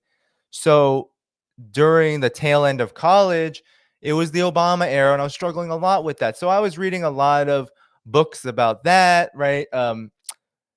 Counterpunch did a book called The Illusion of Choice about the Obama era of the first 4 years, which you should definitely look up. I really liked that book during that time. But then Black Agenda Report was also a huge resource for me. I started writing for them after college, but during college, I was studying their analysis of Libya, Black Agenda Report's analysis of Obama era, and learning a lot about that because I was involved in Occupy. I saw what was going on, that the Obama administration was being portrayed as, oh, we're for the people, we're progressive, we're this and that, we're against war, and none of it was true. War escalated during the Obama era. Poverty escalated. People struggled mightily during that time. Mass incarceration didn't get better. The Black Lives Matter movement came out of the Obama era, right? So a lot of things actually worsened during that period, and I wanted to understand it better. So I was really had my hands on a lot of different pots. And I think when it comes to political development, my main suggestion for those who are on their own journey and process is to don't hesitate to reach out to people. Some people reach out to me, and I'm very forthright about it. I try to say I have to prioritize people who are supporting me because, well, one, I need to offer people something because that's part of the business side of this. But I'm generally forthright, right? I might suggest you support the work that I do, but I will share resources, whether it's books. I wrote this book, American Exceptionalism and American Innocence, A People's History of Fake News from the Revolutionary War to the War on Terror in 2019, with the idea that I would pool together a lot of the things I've read about Korea, right? Bruce Cummings, for example, is great on Korea, and I've read a good amount of his work. That I would start to synthesize these works that I've been reading, apply the philosophy and the theory of Marx and Marxism and Leninism and, in that analysis to the broader political situation. And then over the last few years, I have been really interested in what's happening with Russia and China, because I feel like this is the existential question when it comes to imperialism. And I was really inspired by Vladimir Lenin and Ho Chi Minh and Huey Newton and these folks, even people like Claudia Jones and W.E.B. Du Bois, all of whom located and targeted and said imperialism is a huge problem.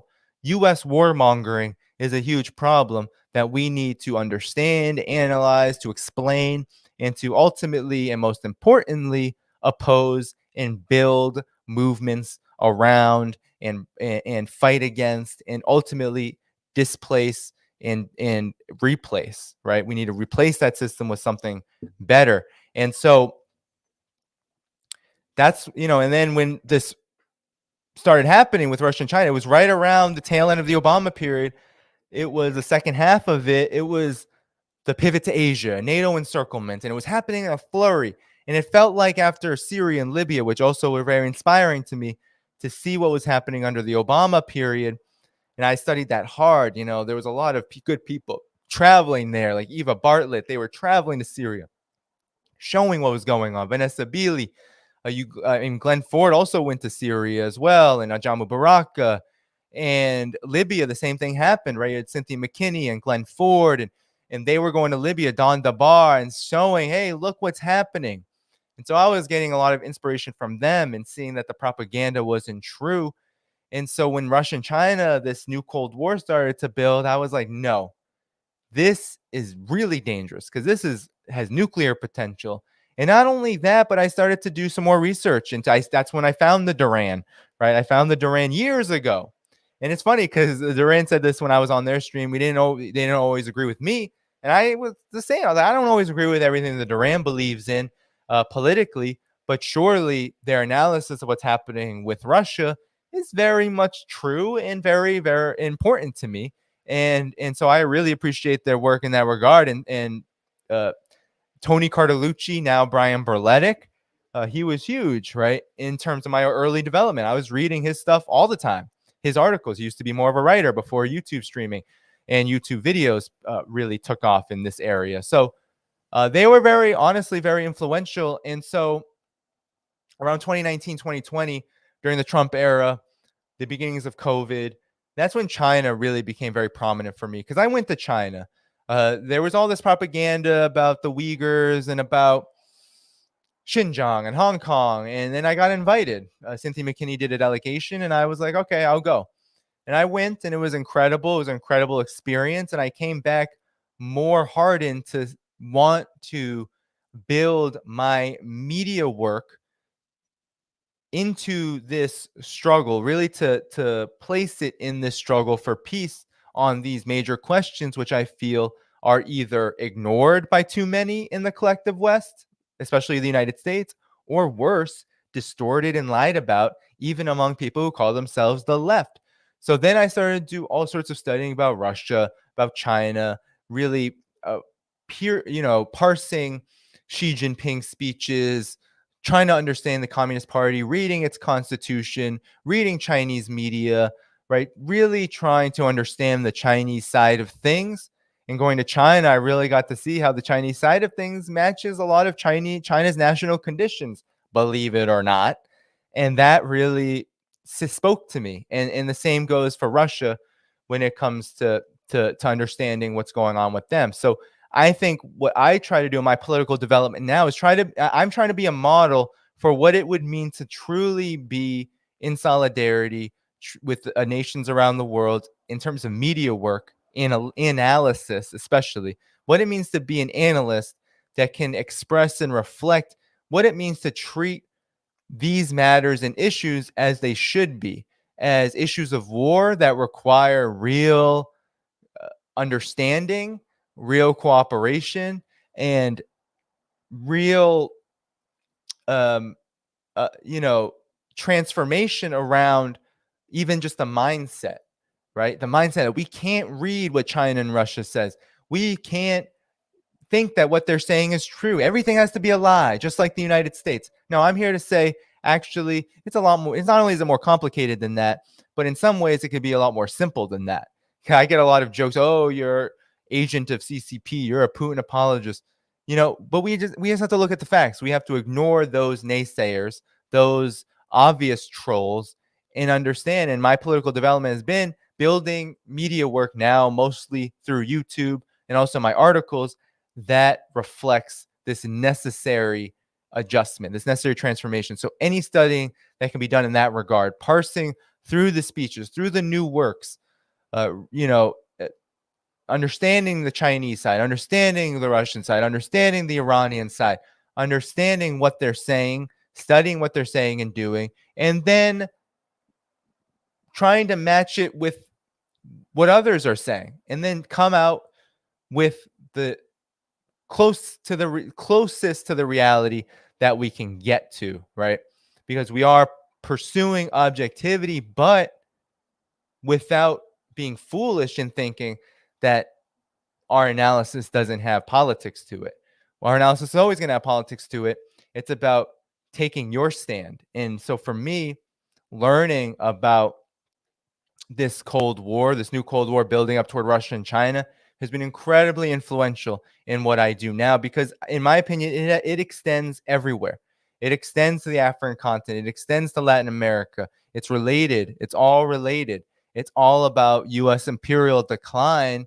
And I came to that. That was for me, U.S. imperial decline felt like my own kind of theoretical contribution, that I was talking about how to apply sort of Marxist principles that were mainly economic, right? I mean, Lenin had the kind of last stage of the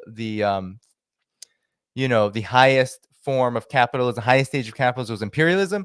My thinking around U.S. imperial decline is that the United States has reached that phase, but has actually reached the limits of that phase and is now in a precipitous decline to the point where, yes, it is unraveling politically, militarily, economically. And that what is concluded from that is we only have one option left, and that is to replace this system with something better. And that means it's going to be up to us. It's going to be up to the people. It's going to be up to working people. It's going to be up to oppressed people. It's going to be up to any kind of force that we can build to establish these principles in real life, right? Because if they're just ideas, then they're, it doesn't matter. They still got the power. So that's kind of been my political trajectory and development. And so, in terms of resources, I named some off the, in there, and there's a lot more, right? Michael Prenti is also a big one as well, very influential on my political development. But Glenn Ford, honestly, pick up The Black Agenda by Glenn Ford. His articles, the late Glenn Ford and late great Glenn Ford, huge influence on me. And he understood geopolitics incredibly well. And so, that's kind of how I would answer that question right now, just flying. So with that said, that's all for the Patreon questions. And I'm going to just try to go through some of these, and then I'll answer some of these hater comments. I'll just lump them all together because I have some haters I do want to address. In terms of their comments, I don't really care about them, as they're not interested in me. I'm not so interested in them. This is just about the ideas and the politics that they're promoting. So let's see. Okay, I think we have one question here, super chat, I'll get to. And apologies if you're leaving questions in the chat without super chat. I don't know if I'll be able to get to those in this stream.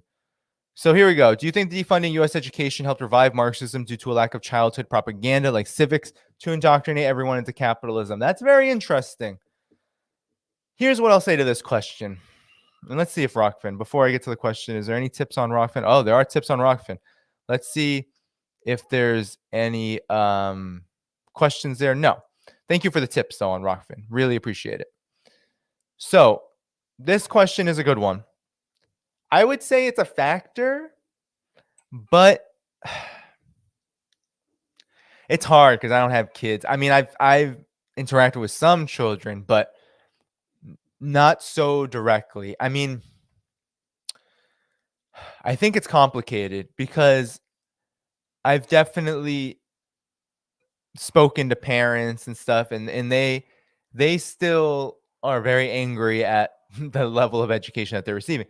I think one thing that the privatization of education has done, though, and the defunding of public education has done in the United States, is it's placed a real corporate incentive, like a profit motive incentive, on all curriculum. And what that does is it intensifies the pressure on students and teachers alike to teach to tests and to meet certain metrics that really are huge in terms of funding and keeping funding and not being turned over and all of this. And so Bush and then Obama, race to the top, was huge in this, turning over schools. You saw what happened in Chicago, right? 50 schools were closed, massive teacher strike. And I think one thing that this does is, while the propaganda is very strong still in the schools in terms of just the content, the curriculum, it's still there. It's just when you put this corporate incentive, you create another problem. You do create a class problem. You create class conflict. And that kind of takes away from the meat of the propaganda, right? So when kids are being told, read this text and make sure if you have to pass this test if you're going to, if your teacher's going to keep their job or some craziness like that, then that's going to put so much more pressure on that. People are not going to read it for the information, for the, like, this is how I should think, this is what I should know.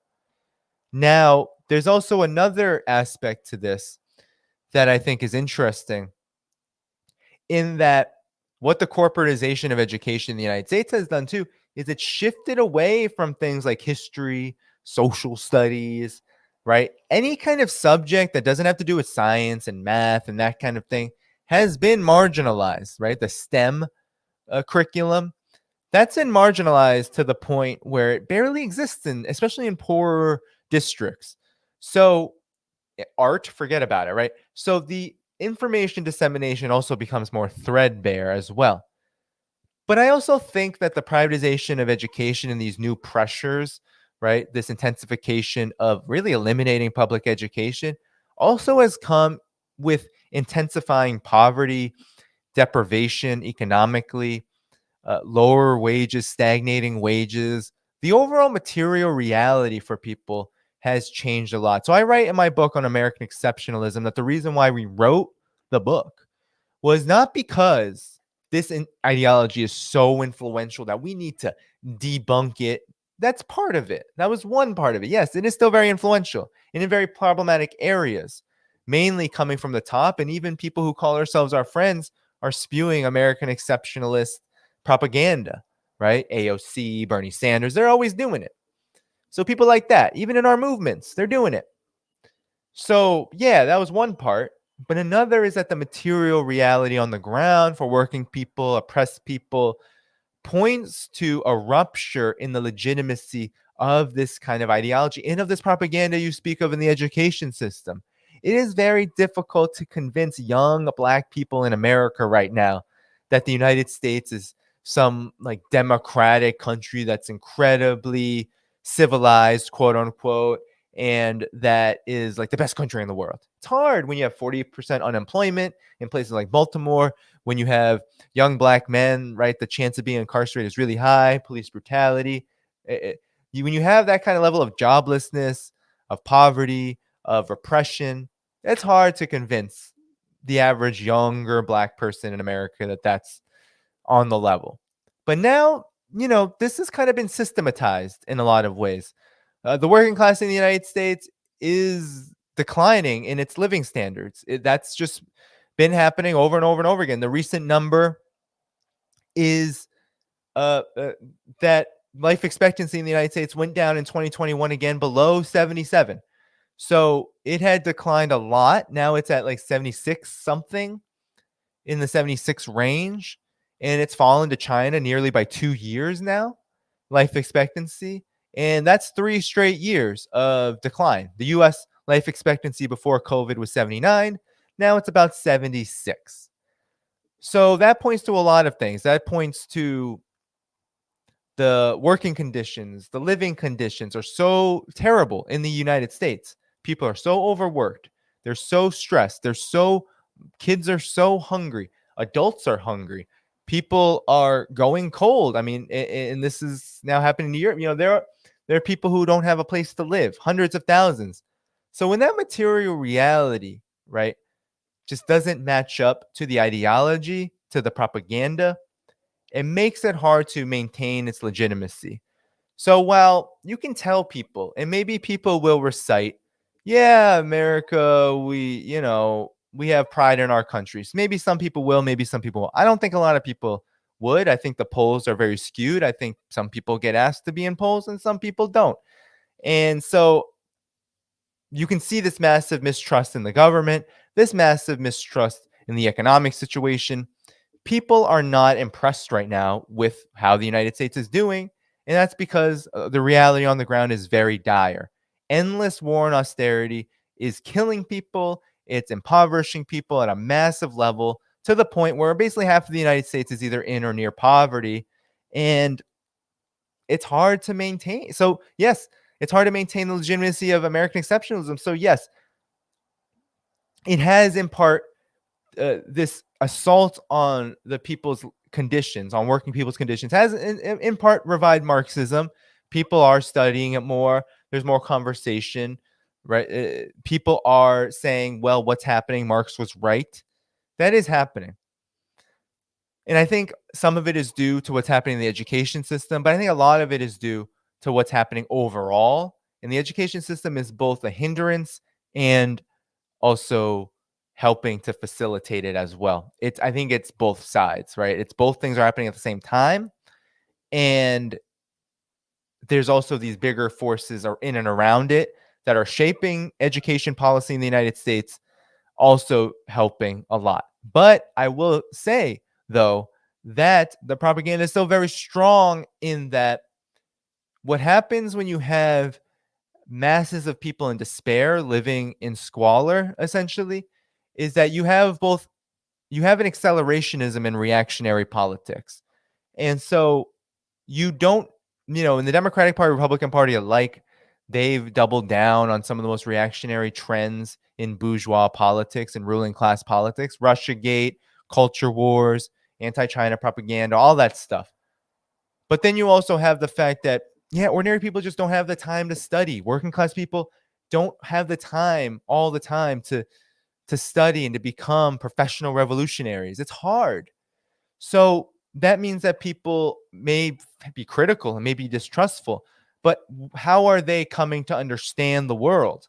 That's the task that we have at hand, is to help with that, to be a part of that process of how do we get this to the masses of people? How do we get this to people who need to hear it and then who need to shape their actions based upon it, right? And so that's a huge issue, and that's why you have very confused, I feel like, just in terms of the political situation in the United States, a very confused situation, a very distorted, divisive, and challenging political situation in front of us. And so I do think Marxism is definitely more talked about, but I do also think American exceptionalism is being talked about, both in good and very, very, very bad ways. And so that helps keep at least a semblance of legitimacy for what is a dying empire and a dying ideology. And all of the ideologies related to capitalism as well. But thank you, Brandon. Thank you so much for that. All right, let's see. Any more questions? Super chats? I didn't see any more. I don't think new ones coming in. We're heading to the 2-hour mark. I don't think so. All right. So I think I got to all the questions from the super chats. I don't see any members here today, which is surprising to me. We have some super chat comments I can shout out closer to the end. Let me just say something. Oh, we're already getting to the 2-hour mark. I haven't even addressed the haters. So there are two ideas I want to address that I think are hilarious to me. Honestly, super hilarious to me. Yeah, I focus a lot on geopolitics now, and there's a kind of a reason why I do that, because I think I can do a lot of good applying leftist principles to these broader questions, to what's happening on the world stage. I think that's very useful. It's just it's something I can do. It's something that I can keep up with, and it's something that I'm very educated in at this point. And it's something I feel like I have a lot of stake in, because I find these issues of such great importance. And I think a lot of people do. And I think a lot of you come here for that. Right. And great. I hope you keep coming back. And I really appreciate all of you. And I think that you all have made this channel grow so exponentially. And it's incredible. Now, I have tackled some other things on this channel, things that I also care about, right? Because I call myself a Marxist when I see developments in Marxism that are troubling, MAGA communism, whatever, then I comment on them. And out of some of these things have come interesting comments about me, right? I talked to you about Caleb's comments about me. Whatever, I'm not going to make this about him. He made the comments, sure. But his comments don't exist in a vacuum, right? He doesn't own these ideas. These ideas are very old. They come out of anti-communist propaganda. They come out of COINTELPRO, counterintelligence propaganda. So the first is killing all white people. That's what I want to do. That was leveled against me, which is hilarious. I addressed it in a minor way, but I definitely want to talk about it more, because it's so problematic and so ridiculous. And also that I'm like an Asian who hates himself. That's also a very interesting take. And then one that I hate working class people in America. I find that to be also not just hilarious, but just an incredible smear. So I'll just answer those three things. I think they're fun. To me, this is like, wow, this is unhinged, but I think it's important to just address these concepts because we hear them a lot. You're anti-American working class because you don't love patriotism. You're anti-white. You want to kill white people because you talk about racism. You're just like the leftoids, that the blue-haired leftoids or some garbage like that, right? Like you're just like the hipsters in Brooklyn, right? That's all you hang out with. You hang out. Some people are saying, I only hang out with hipsters. What does that even mean? Like, you don't even, you're just literally regurgitating propaganda. Okay, we got another super chat question. I'll get to that at the end. Thank you so much. So first, kill all white people. This was literally the narrative of COINTELPRO, of J. Edgar Hoover and the Klan, the literal Klan, and also just the FBI Klan. This is what they said. They said anyone who talked about racism was anti-white, and they want to kill all the whites. Right? There's all the thing called white genocide now, right? Like there is an idea that there is more of an idea in the United States that because liberals talk about race, that it's because they hate white people. And, to be honest, I criticize all the time how liberals and neoliberals talk about race, because I think they do it for corporate purposes, for purposes that are all about whitewashing or pinkwashing or doing whatever, right? In diversifying, right? Putting a brown face, a black face, putting a face that is more comforting to a certain section of the population in the United States, so that the US government and the imperialist system can be more effective. I've written dozens of articles about this, about the role of Obama, about the role of Hillary Clinton, about the role of in my book. I have 2 chapters on the dangers of the politics of inclusion and diversity, and what it really portends for us, how it is really being spearheaded by our class enemy, and how we need to oppose it. You can't find anywhere where I would where I've said otherwise. All right, so let's just get that out of the way.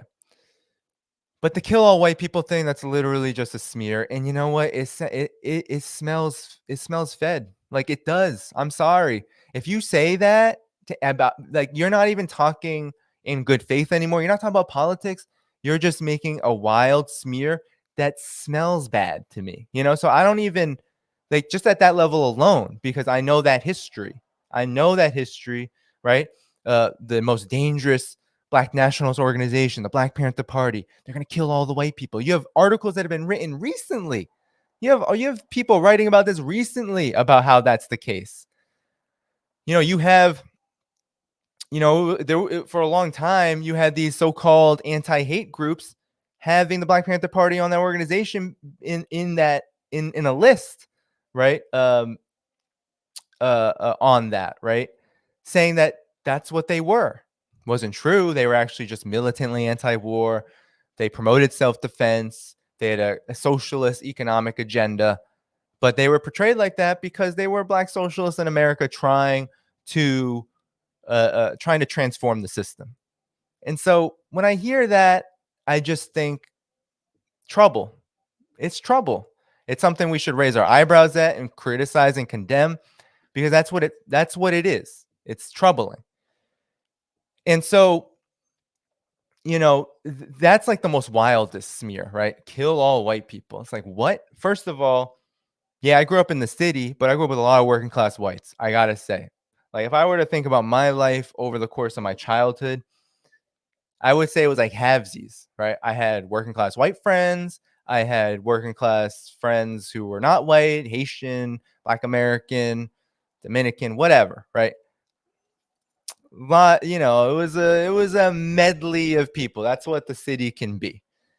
And I got to say that, there were moments that working class whites and their contradictions had interesting ideas about things that made me uncomfortable, especially around Vietnam, how they talk about that, how they joke about that. But, did I hate them for that? No, because when I look back in my life, I say, well, ruling class propaganda is very strong indeed.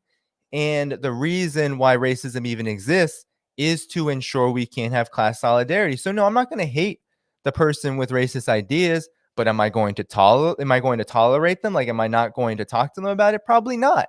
I probably will talk to them about it. I probably will counter it. At this stage of my life, I couldn't do it when I was a kid because I didn't really know that I should do that, right? It was kind of normalized. We were living in the age of color blindness, whatever. It's just, haha, joke, joke, joke, whatever. I was a kid. But now that I'm older, yeah, I'll address it. Does it mean I'm not going to work with them around issues of peace? If I were in a union, for example, which I have been a couple of times, would I not work with them around issues that affect them and everyone else? No. But if there was racism, and this doesn't only apply to working class whites, it could be, there are a lot of other contradictions with race that exist in the workplace. If that were to get in the way of the struggle, would I just let it go? Would I just say, oh, I can't talk about it because that's just a liberal thing? No, you have to, because it's a class struggle thing now. Now you have to, because if you don't, well, there are going to be certain workers who are going to say, well, I'm not going to be part of this if they're a part of this, right? That's how it happens. That's what happens. And then you can't negate the material reality of it too, because I lived through that. I lived through that on the receiving side. I lived through that on the on the other side as well, where you see, it's like I had many friends who moved away, who died early, and they were mostly my Black working class peers. And then, even though I don't think my dad had a wonderful life, I think he had a very tumultuous and traumatic childhood, raised by someone who had alcohol, a parent of alcoholism, grew up in a working class background himself, rural working class background, then worked his behind off just to have some semblance of this like the GI Bill lifestyle. And it didn't really work out in the era of neoliberalism for him or for us. But even then, he still got the GI Bill. And guess what? Most Black GIs didn't get it. Actually, all Black GIs didn't get it. Didn't really. You know why? Racism. So if we don't understand these kind of things are real and they create real material conditions that we have to address as people who are for peace, who are for real justice, who are for socialism or some kind of more just, humane social order, then what are we even talking about here? Kill all white people. Like, let's talk about the reality situation on the ground for working class people here. So that's just a wild smear. I just wanted to get that out of the way, because we have to understand the reality that people are facing. That's what I've always attempted to do. And I can be wrong. But the more sophisticated, I think, insult, right? And I named three. I don't really remember the third. I said, kill all white people. I hate the American working class. What was the other thing? This was interesting. And now I can't even remember. So let me just get to the I hate American workers. Oh, yeah. So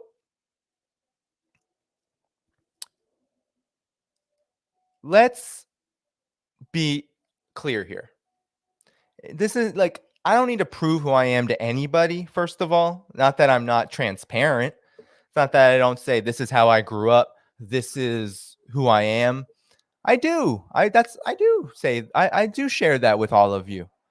I think it's important, right? That I'm not just some talking voice behind a camera that just like talks and knows things, right? I think it's important for you all to know somewhat about who I am. All right. And oh, look, I got another question from Ahmad here, so I have to address that. So let me finish this up then. So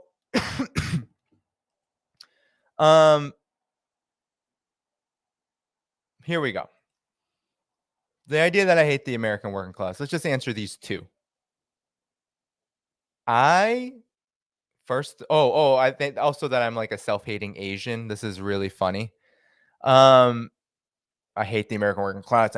I'm not from the city, so I can't understand the working class, because, the working class is just all in the rural areas. And that also, I'm a self-hating Asian as well. To me, that's just straight up racist. So it's hard for me to even for me to even address that one. But I will, because I do kind of find it funny that someone would say that about me. So I hate the American working class, right? Just because I don't champion I don't wave the flag on my stream. I don't say supposedly I say death to America, although I've never said that. I did put it on my patriotism article for shock value, but I probably wouldn't go out screaming that, not because I don't necessarily think that we need a complete and utter total transformation or a death to the US social order. I do think we need that. Like the system, we need a death to the system. Indeed, we do. We need a new system. I wholeheartedly believe that. And I would use the terms we need it to die and we need to build a new one. Now, but death to America in terms of like out in the world, no. And not because I think people are going to be so turned off. Yeah, sure, some people will. But it might be because people are kind of scared.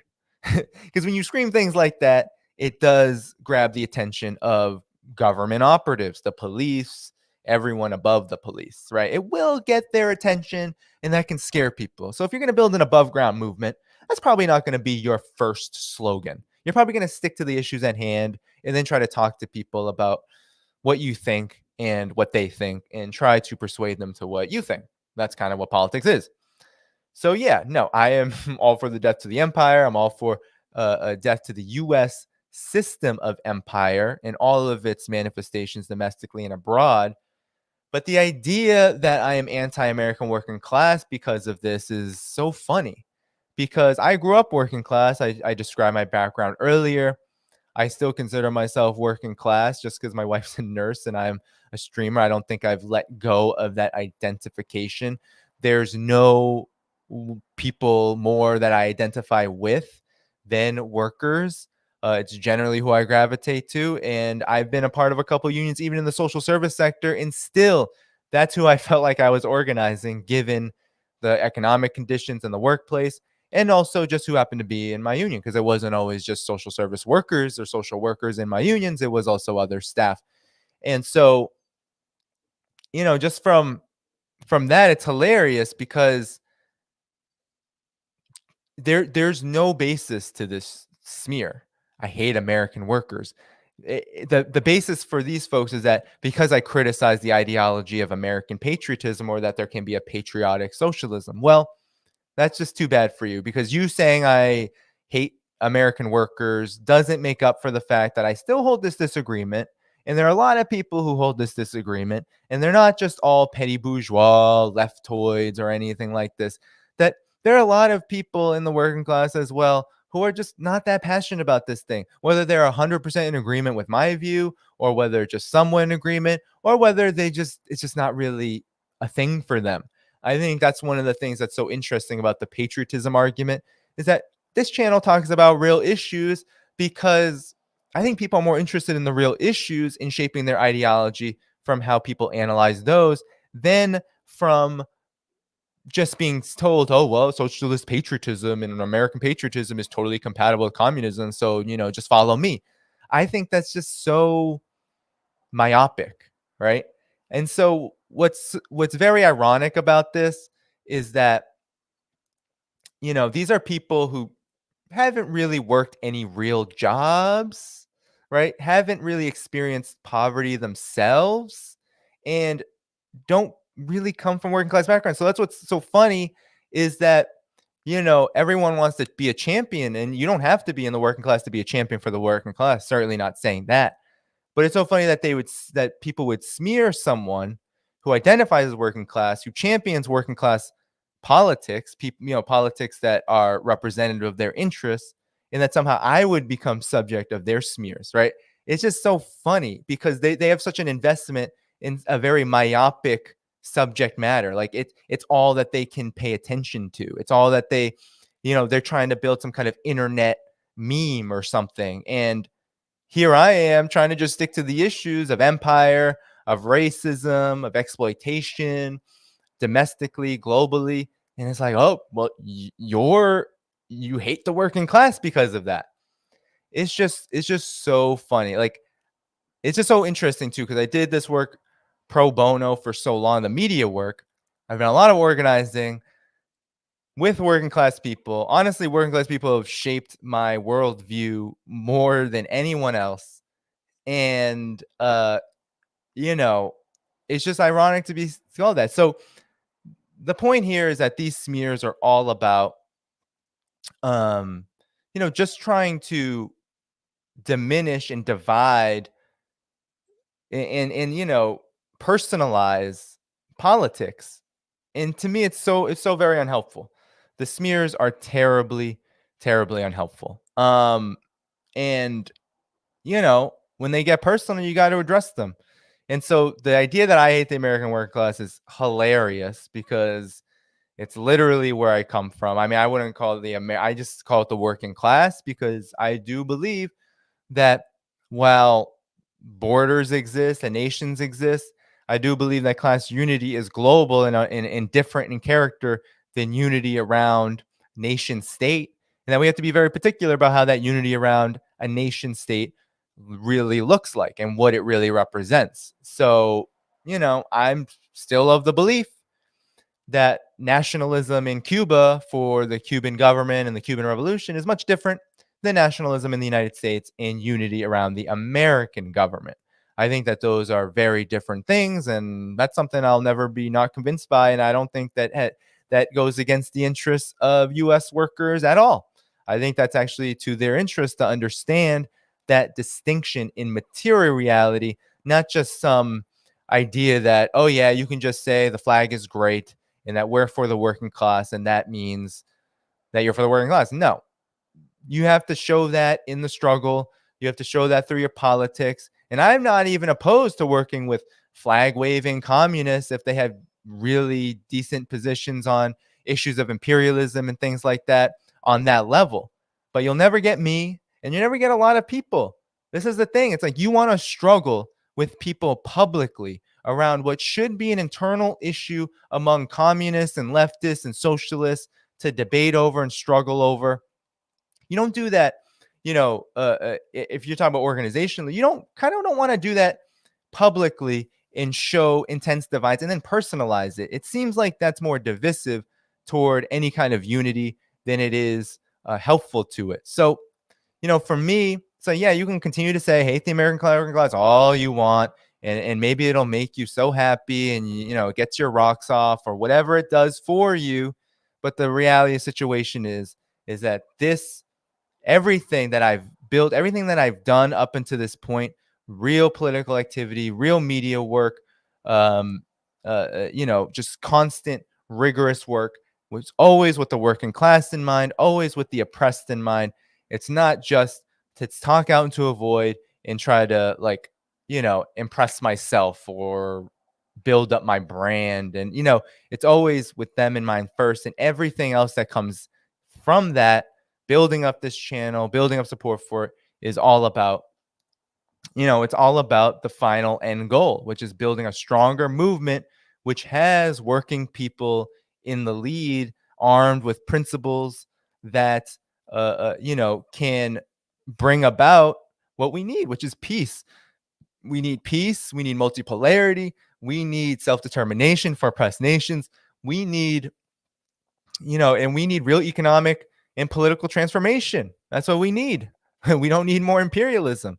So, if smearing people as hating the American working class is helpful to that, then I think, you're lost if you think that. If you think that that's the case, you're really lost. And I just feel really bad for you. I just am sorry for you. That's all. Like, I just feel bad. And I just, that's all I can say about it. So anyway, I wanted to do that, to just get that out of the way. So it's getting late now. We're already at 11:15 p.m. Christmas Eve. We're heading toward Christmas. I will not stay on until Christmas, but I do have some questions now. Oh man, there's a question on Patreon from Big Teal, our moderator. So everyone give her or them or whoever a round of applause. And I'm going to try to answer this question quickly if I have an answer to it. So I can't guarantee that I do. So there's a historical connection between war and pandemics, Spanish flu and the Spanish-American War, smallpox during the 1776 American counter-revolution, and now we have the U.S. New Cold War on Russia and China. What are your observations and historical analysis do you think makes these processes go hand in hand? Wow, that's a great question, and I will answer this. I can answer this really. Sorry, I outed you, Big Teal. Sorry, I don't think they wanted me to read their name. Apologies, but it's a really good question. So I hope that's some consolation. Apologies, won't do it again. Okay, so this is a great question. The relationship between pandemics and war. I think, look, I'm not a scientist, and so I don't actually comment on COVID that much because of how divisive it's become, infodemic. That's another thing I could have addressed is people's opinions about my COVID positions. But you know what? I don't really want to. Look, my opinion about this question is that historically, it feels like in these instances, what was happening is there were massive changes happening developmentally, economically. You were having, around the 1776, right? What happened there, that row. Even before that, the Glorious Revolution, right? That row between European powers jockeying over colonial space and territory and whatnot. The rise of the bourgeoisie, right? This is a real period of like the transition from feudalism to capitalism. Really, that's what this period was. A long period, but for the couple hundred years leading into the 19th century, 20th century, 19th century period where capitalism finally reached its more advanced form, and then, of course, transitioned into imperialism. These developmental shifts really do create instability. And feudalism was a very unstable, very underdeveloped system. And I do believe that while I don't know if pandemics are caused by systems of development, there's a lot of science that goes into that I don't understand too well. But I do believe that our material conditions contribute, if not cause, a lot of diseases. I mean, look at what's happening in the US with heart disease and diabetes and that sort of thing. That's really a product of this phase of capitalism that we're in, especially in the US, agribusiness, the monopolies, the health, all of that. So I do believe in these instances with the Spanish flu, and then now with the COVID pandemic, you have with the Spanish flu developmental shifts everywhere in the Western world. In the feudal system, it was a really underdeveloped system, and health services were so small and poor, and not a lot of advances hadn't been made yet. And so something like that unleashing was going to be epical. It was going to essentially cause mass death, and that's what it did. The Spanish flu. Well, the Spanish flu was during the World War I period, so that's more about capitalism and wars. But yeah, there was the smallpox, right? That's more always talking about smallpox being a big problem. Smallpox was used as a colonial weapon as well, but it did kill a lot of people in Europe, in the British colonies, etc. So, but with the Spanish flu, I got twisted and tied there. Yes, that was also, capitalism was shifting into this imperialist phase, lots of destruction. Industrialization had a lot of health concerns and problems to it as well, right? Industrialization is not necessarily healthy for us, even if it did bring a lot of advances. And so all of that together, right, can help, I think, facilitate the spread of disease. And so that would be my simple answer to that question. And now COVID-19, massive spread of disease because of huge disparities in development, medical resources and technology, and of course, governments beholden to corporations, which didn't allow for a response that was people-centered, like in China or in Cuba. So to me, that's what is the thread that holds it together, is that these development systems are, are creating conditions where diseases can either spread like wildfire or where there can be the will in the system to address them. And so feudalism, early stage capitalism, late stage capitalism isn't capable. So thank you for that question. That was a very good question. And thank you so much to all the new subscribers on Patreon, Arlene, Peter, and Lance. Thanks so much. And also to you, Elf Reed. So thanks so much. And there was one other question in the chat I saw. Let's see. Thanks so much to all the moderators, Big Teal, Desert Mantis, everyone that's here, Where, all the new ones. Thank you, Dimitra member, for being here today. Thanks so much. Happy Christmas to you, Dimitra. Thanks so much for coming to this stream. We're almost at Christmas, 40 minutes away. Let's see. I will get off before midnight, though.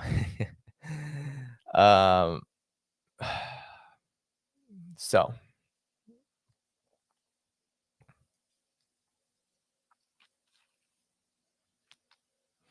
the self-hating Asian thing is hilarious. I find that just to be racist, to be honest. Like, don't call me a self-hating Asian. You don't even know what you're talking about. Literally, I have dedicated so much of my time to building up. And I think, honestly, I'll say one of my biggest accomplishments of 2022 was doing so much heavy lifting in trying to help people understand China better. So if that's being self-hating Asian, I don't know what is, but of course it's because of because black people are attacking all the Asians in America, that because I reject the media narrative around that somehow makes me self-hating. Well, let me tell you one thing. There's much research done that shows, especially in the last 2 years, especially in the early period of the pandemic, where a lot of these hate crimes were happening to a huge degree against Asian Americans. There's data that shows that the racial picture is a lot more complicated than what the media shows. That actually the majority of them are actually, are white Americans or white people or whatever you want to call them. That's just the truth of the matter. So do some more research on this issue. Don't try to act like that this is not problematic by saying, oh, it's just black people. I'm not saying it hasn't happened. And I'm also not saying that anti-Asian racism can't permeate into other communities, can't permeate into oppressed communities too. Yes, it can. And yes, it can have consequences. But at the same time, it's a lot more complicated of a picture. And it doesn't help going on some really ridiculous rants about how I'm self-hating because I reject the media narrative. The media narrative is toxic, it's racist, and it's trying to put a wedge between black people and Asian Americans in the United States. And I'm never going to be for that, because I'm all about building unity around issues that matter. So we need to challenge the media narrative and be sure that we counter the real source of anti-Asian racism, which is the corporate media, which is the political class, which is the warmongers in DC. That's who's promoting all of this. That's where it really comes from. And it comes from this long history of imperialism toward Asia. So we need to direct our energies toward that and to educating people toward that. Thank you so much, Buddy One, for the super chat and the question. I will say quickly on this, my take on the dollar is that the dollar is going to be strong for quite a long time, not because it is strong actually, but because it is artificially riding a high on the destruction of Europe right now.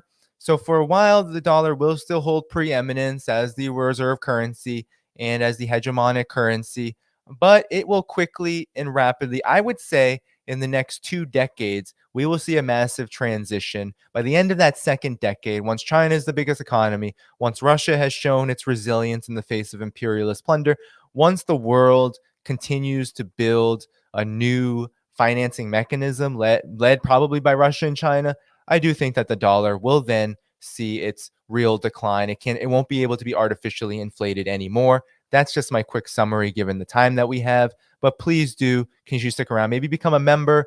You can also subscribe on Patreon for any amount, but there are also yearly tiers. And we can talk more about this. And maybe I can pick this up on the next stream as well, because it's a really good question. And I can't wait to have Michael Hudson back on. Eventually, I'm going to definitely reach out to him to talk about this as well. So So this is a good question. What do you think about the consequences could be for the empire because COVID-19 has decimated the working population? Big. This is going to be, the US already had a labor shortage problem because of the way that the economy has shaped out, financialization, automation, uh, capitalism under capitalism destroys the existence of workers as well. It shrinks the workforce. It speeds up workers who exist who keep jobs, and it gets rid of a lot of jobs. So that's already the case, and I think that this is only going to increase that decline in labor participation rate, which only increases and heightens the contradictions of capitalism, which will only lead to more decline, more crisis, and I think more instability. I don't think that the US and Western economies are really going to recover from this in a real way. I don't think we're ever going to see that. If I'm wrong, I'm wrong, but I don't think we are. So that's my answer to that question. The consequences are instability. That's a form of instability that can't be rectified. And the bloom, all these, they're starting to talk about this a little bit. They're starting to talk about this. The mainstream economists are. Thank you so much, JM. Thank you so much for your generous super chat and for your membership, your continued membership. It is really appreciated. Have fun yourself during this period. With that said, everyone, we are getting to the 11:30 period. I hope that this was a good stream. Thank you so much, Plato's Beard, saying they're subscribing to my Patreon. Appreciate that as well. Really appreciate that. Really do. Everyone who gave super chats, appreciate you. All the YouTube members, appreciate you. You all have made this year. This is my last stream for the year. You all, Patreon, YouTube members, people who give super chats here have made this work so much more sustainable. You have really been able to support me in this process of increasing my labor time in this area of work to be able to grow this channel. This channel at this time last year had like 25,000 less subscribers. We have gained so much. In the last 6 months, the majority of those subscribers have come. So, this work is finally being recognized. We're finding ways to get around this algorithm block, right? The censorship, and it's really paying off. And really, you all have made this work, so much more sustainable and have kept me going in times where there are times where I want to decrease and I want to, I'm lucky that I can put in some breaks. But yeah, there are times where I'm like, oh man, I don't know. I don't know if I should do this anymore. It can get frustrating when other things are happening in life, right? So you all make it all worthwhile, everyone who watches. And it's not just the people who contribute financially. It's all the moderators here as well who are willing to help out. It's Liz, who helps me with my thumbnails on a volunteer basis. So generous of her to do that, giving this channel more of an opportunity to grow by increasing its visibility, and it catches the eye more when there's quality thumbnails. So lending her talents, so amazing. And I gotta say, just so much appreciation for all of you and for everyone who's come on this channel, who said yes when I reached out for an interview. Incredible people that, for me, it's like, yeah, I've done a lot of work. Yeah, I've, been on other people's shows, and I feel like I have grown in visibility a lot in the last year, but still in my mind, I'm like, I'm just here, like, just trying my best to get a message out, right? And trying my best to get politics out, to do media work that matters for people. And so to some of the people who say yes to interviews for me, it's incredibly humbling, not just to help out this channel, but also to, bring interesting conversations and also bring their followers to this channel as well. A huge, huge help, and to do collaborations with people who, even if we don't agree on everything, that they have certain principles around certain issues that are just, always worth raising and always worth giving more attention and time to. And that's been an incredible process as I become more and more independent of my work. And there's been a lot of things that have happened, really tragic events in 2021. Somebody said Glenn Ford had died on Rockfin Luther. And yeah, Glenn Ford died in 2021 of July. And, it changed everything for me, because it's like, yeah, that was one of my mentors. So maybe my biggest one politically. And so I'm like, yeah, this was one of those moments where I was challenged to what do I do there? And then, it's just, I had to figure out independently, well, what is my trajectory? Because I had been thinking about, where is my place in this movement, in the media? And, I have tried to carve out a space where anti-imperialism is the focus, where war is the focus, where foreign policy is the focus, and where bringing that that topic matter, that subject matter to other issues, right? Being able to relate things, right? Being able to relate what's happening on the ground in the US, what's happening in Europe, what's happening anywhere in the world to this larger question. That's what this is all about here. So I am excited for the new year. I am really excited. There'll be clips coming up while I'm gone, but I will be on a break from streaming all the way into probably, sometime the first week of January.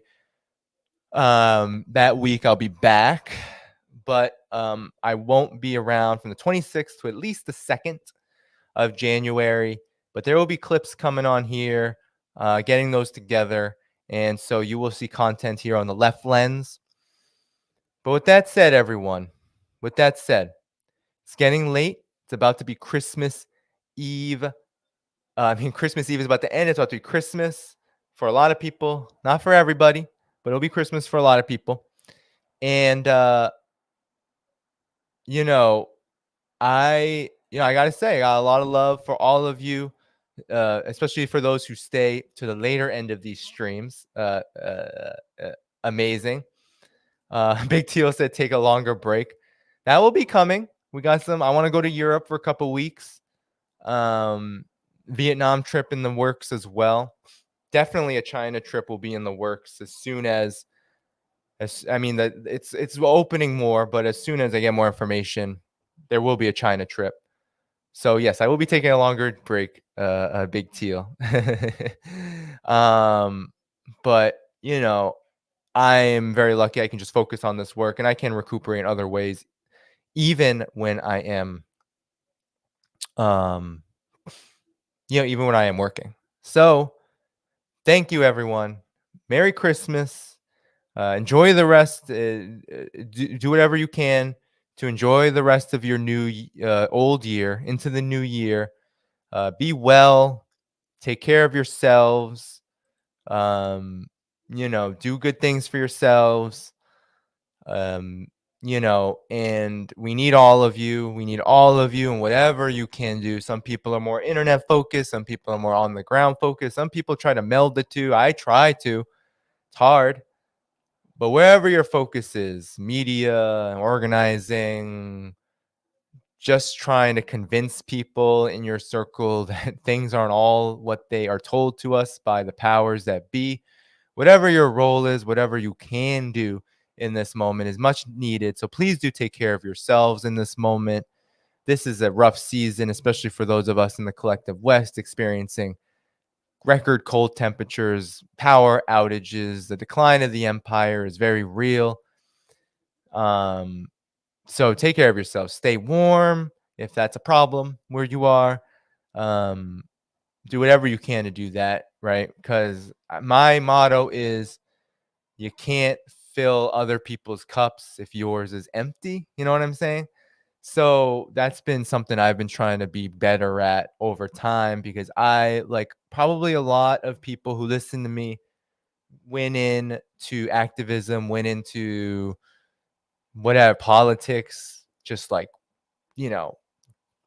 diving into it. and then finding myself burnt out on many occasions. And that can lead to a lot of unfortunate things. So protect yourself from that, guys, as best you can, right? Because sacrifice is part of this as well.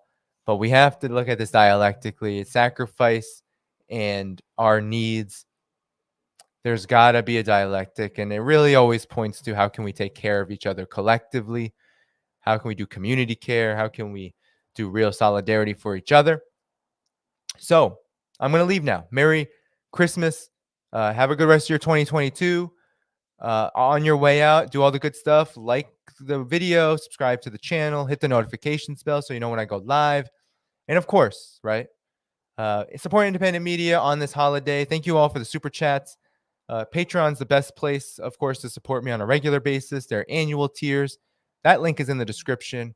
Join as a YouTube member. Thanks to all of my patrons, YouTube members, subscribers on Substack as well. Can't leave you all out.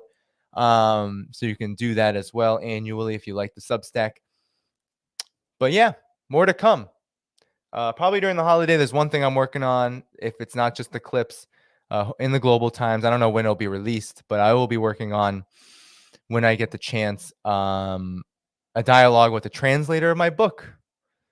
So I'm getting a couple copies. Can't wait to show that off to you guys. It's a very humbling moment for me to have my book translated in Chinese and have people in China read it. So a huge accomplishment. And so thank you all, though, for really making this media work feel very meaningful. And, onward and upward. And look forward to the next stream when I'm back in 2023. Bye-bye and peace out.